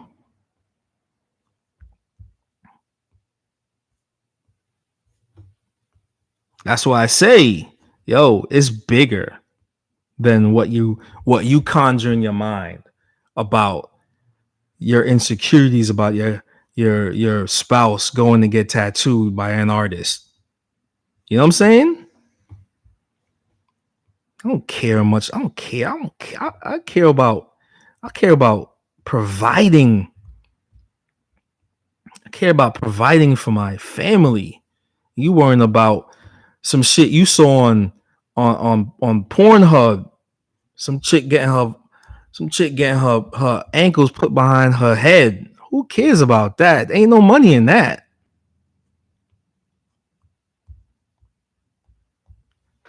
And once you understand that, you know,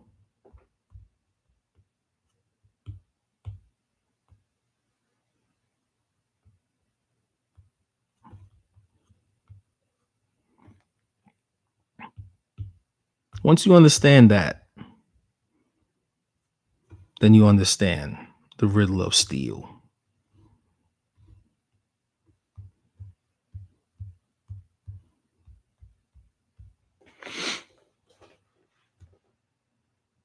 Huh?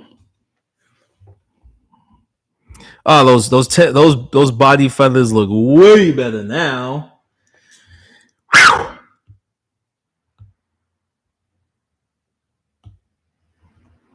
Oh, come on, clown.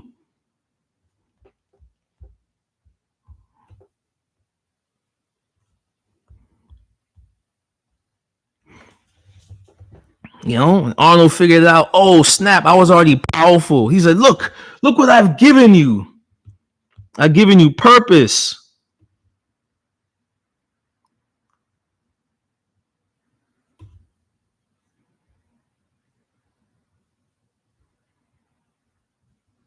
Tattooing has given me purpose.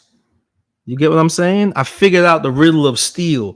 Tattooing has given me purpose.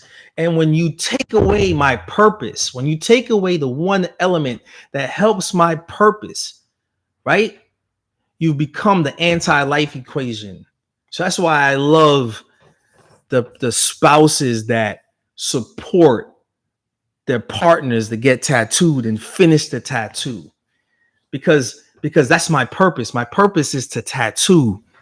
You know what I'm saying? It ain't your insecurities. It's not your husband's gonna look sexier to other women, or your girlfriend or your wife is getting her ankles put behind her head.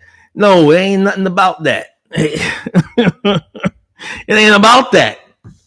It's about my purpose. My purpose is to tattoo and to make you look better and make you feel better. You know what I mean?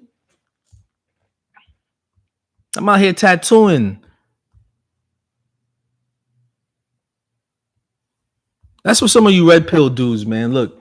Those are your insecurities. You know what I mean? Those are your insecurities. You know, you need to wash your brain. You need to go talk to more tattooers, the real artisans of this shit. You know, that really take pride in what they do, and you'll see that these guys and these girls don't want anything from your partners. All they want to do is get paid for what they do so they can pay their bills, so they can live in society, because not everybody wants to do you know what you think they should do. You know, try talk to an artist that loves the draw. What do you mean? Anyway, so yeah, that's my thing for today, man. Shout out to the good partners out there that support their husbands and their wives and the whatnot. You know what I mean? Shout out to y'all, yo.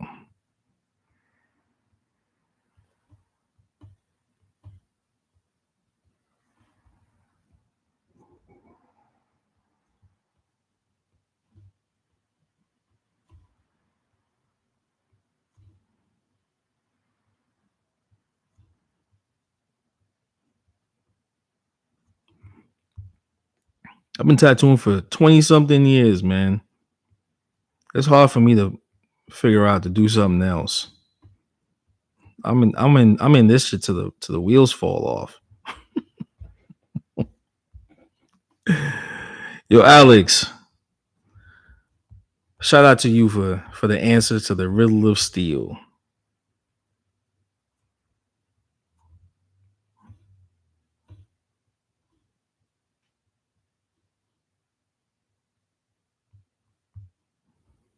Cheers.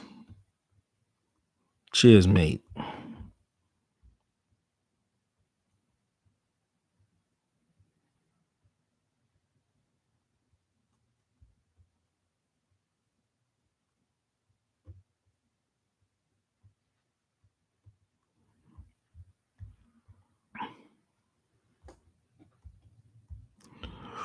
Ooh, Rachel, what's up?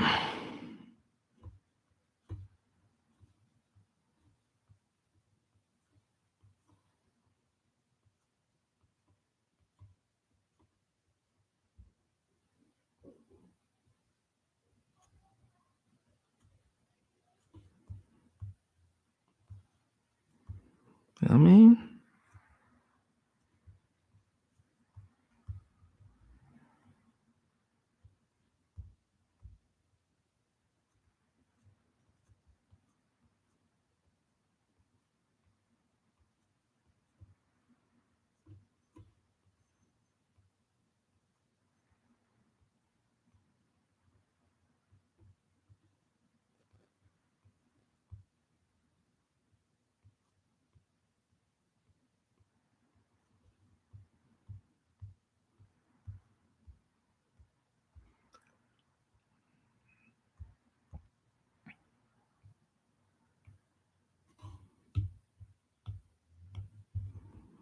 All right, we're done.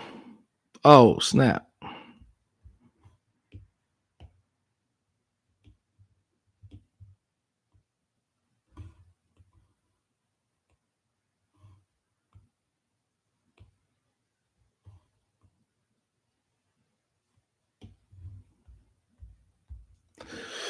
All right. Thank you, everybody that came through. Really appreciate y'all. Charlie X, Farbs, whatever that name is. I'm sorry. That shit is hard. Everybody that came through on Instagram, I really appreciate y'all. Tomorrow will be the last stream for the week. I'm on vacation until the weekend. I gotta go. Family duties. But this was fun. Appreciate y'all. Thank you so much. Like and subscribe on all these different channels. I lost my monetization on Instagram. I don't know. Yeah, whatever. I showed a video of a elephant seal chasing people, and I lost my monetization. But on Instagram, but on YouTube, I'm still popping. All right, thank you everybody for coming through. Really appreciate it. If you missed this stream on Instagram and you're just popping into the room right now, you can go to my YouTube page, Andre Malcolm Studio _studio. Hit the like button, subscribe if you like to. You don't have to, but watch it. Watch it as long as you want to watch it. And if you have any comments, some discrepancies, easily any thoughts, I should say, just leave a comment in the comment section, and we could chat. We could chat about it. We could talk about it. If you are a disgruntled partner that basically talked your husband or wife or whatever partner you are to whoever you are, and you were getting tattooed by me, and you come across this video, shame on you for talking your partner to finish that tattoo. It really cost me a lot of money, and um, y'all are whack for that. Uh, and I mean it anyway. I don't care. I don't care if I hurt your feelings. Thank you, everybody that's ever gotten tattooed by me and supported me throughout the end. You're great. I really appreciate y'all. I was thinking about that this morning when I was driving to work. That you know, I'll never really shouted out the partners of the people I'm tattooing, and thank you, and thank you for supporting them in doing it, and encouraging them and pushing them towards the end. You helped me feed my three kids. You helped me uh, pay my child support. You helped me pay my bills. I'm not in the poorhouse. I'm broke, but I'm not in the poorhouse. Um, uh, Shout out to all the tattooers out there that go through the same thing. Yeah, salute y'all. Salute the industry that we're in. Yeah, thank you so much for everybody that has ever worked with me in the past, and all the ones that I will work with in the future. I really appreciate everybody that has come through on this, and yeah, there's gonna be more in the future. So thank you. Have a good one. Peace. And we are out. Fade into black.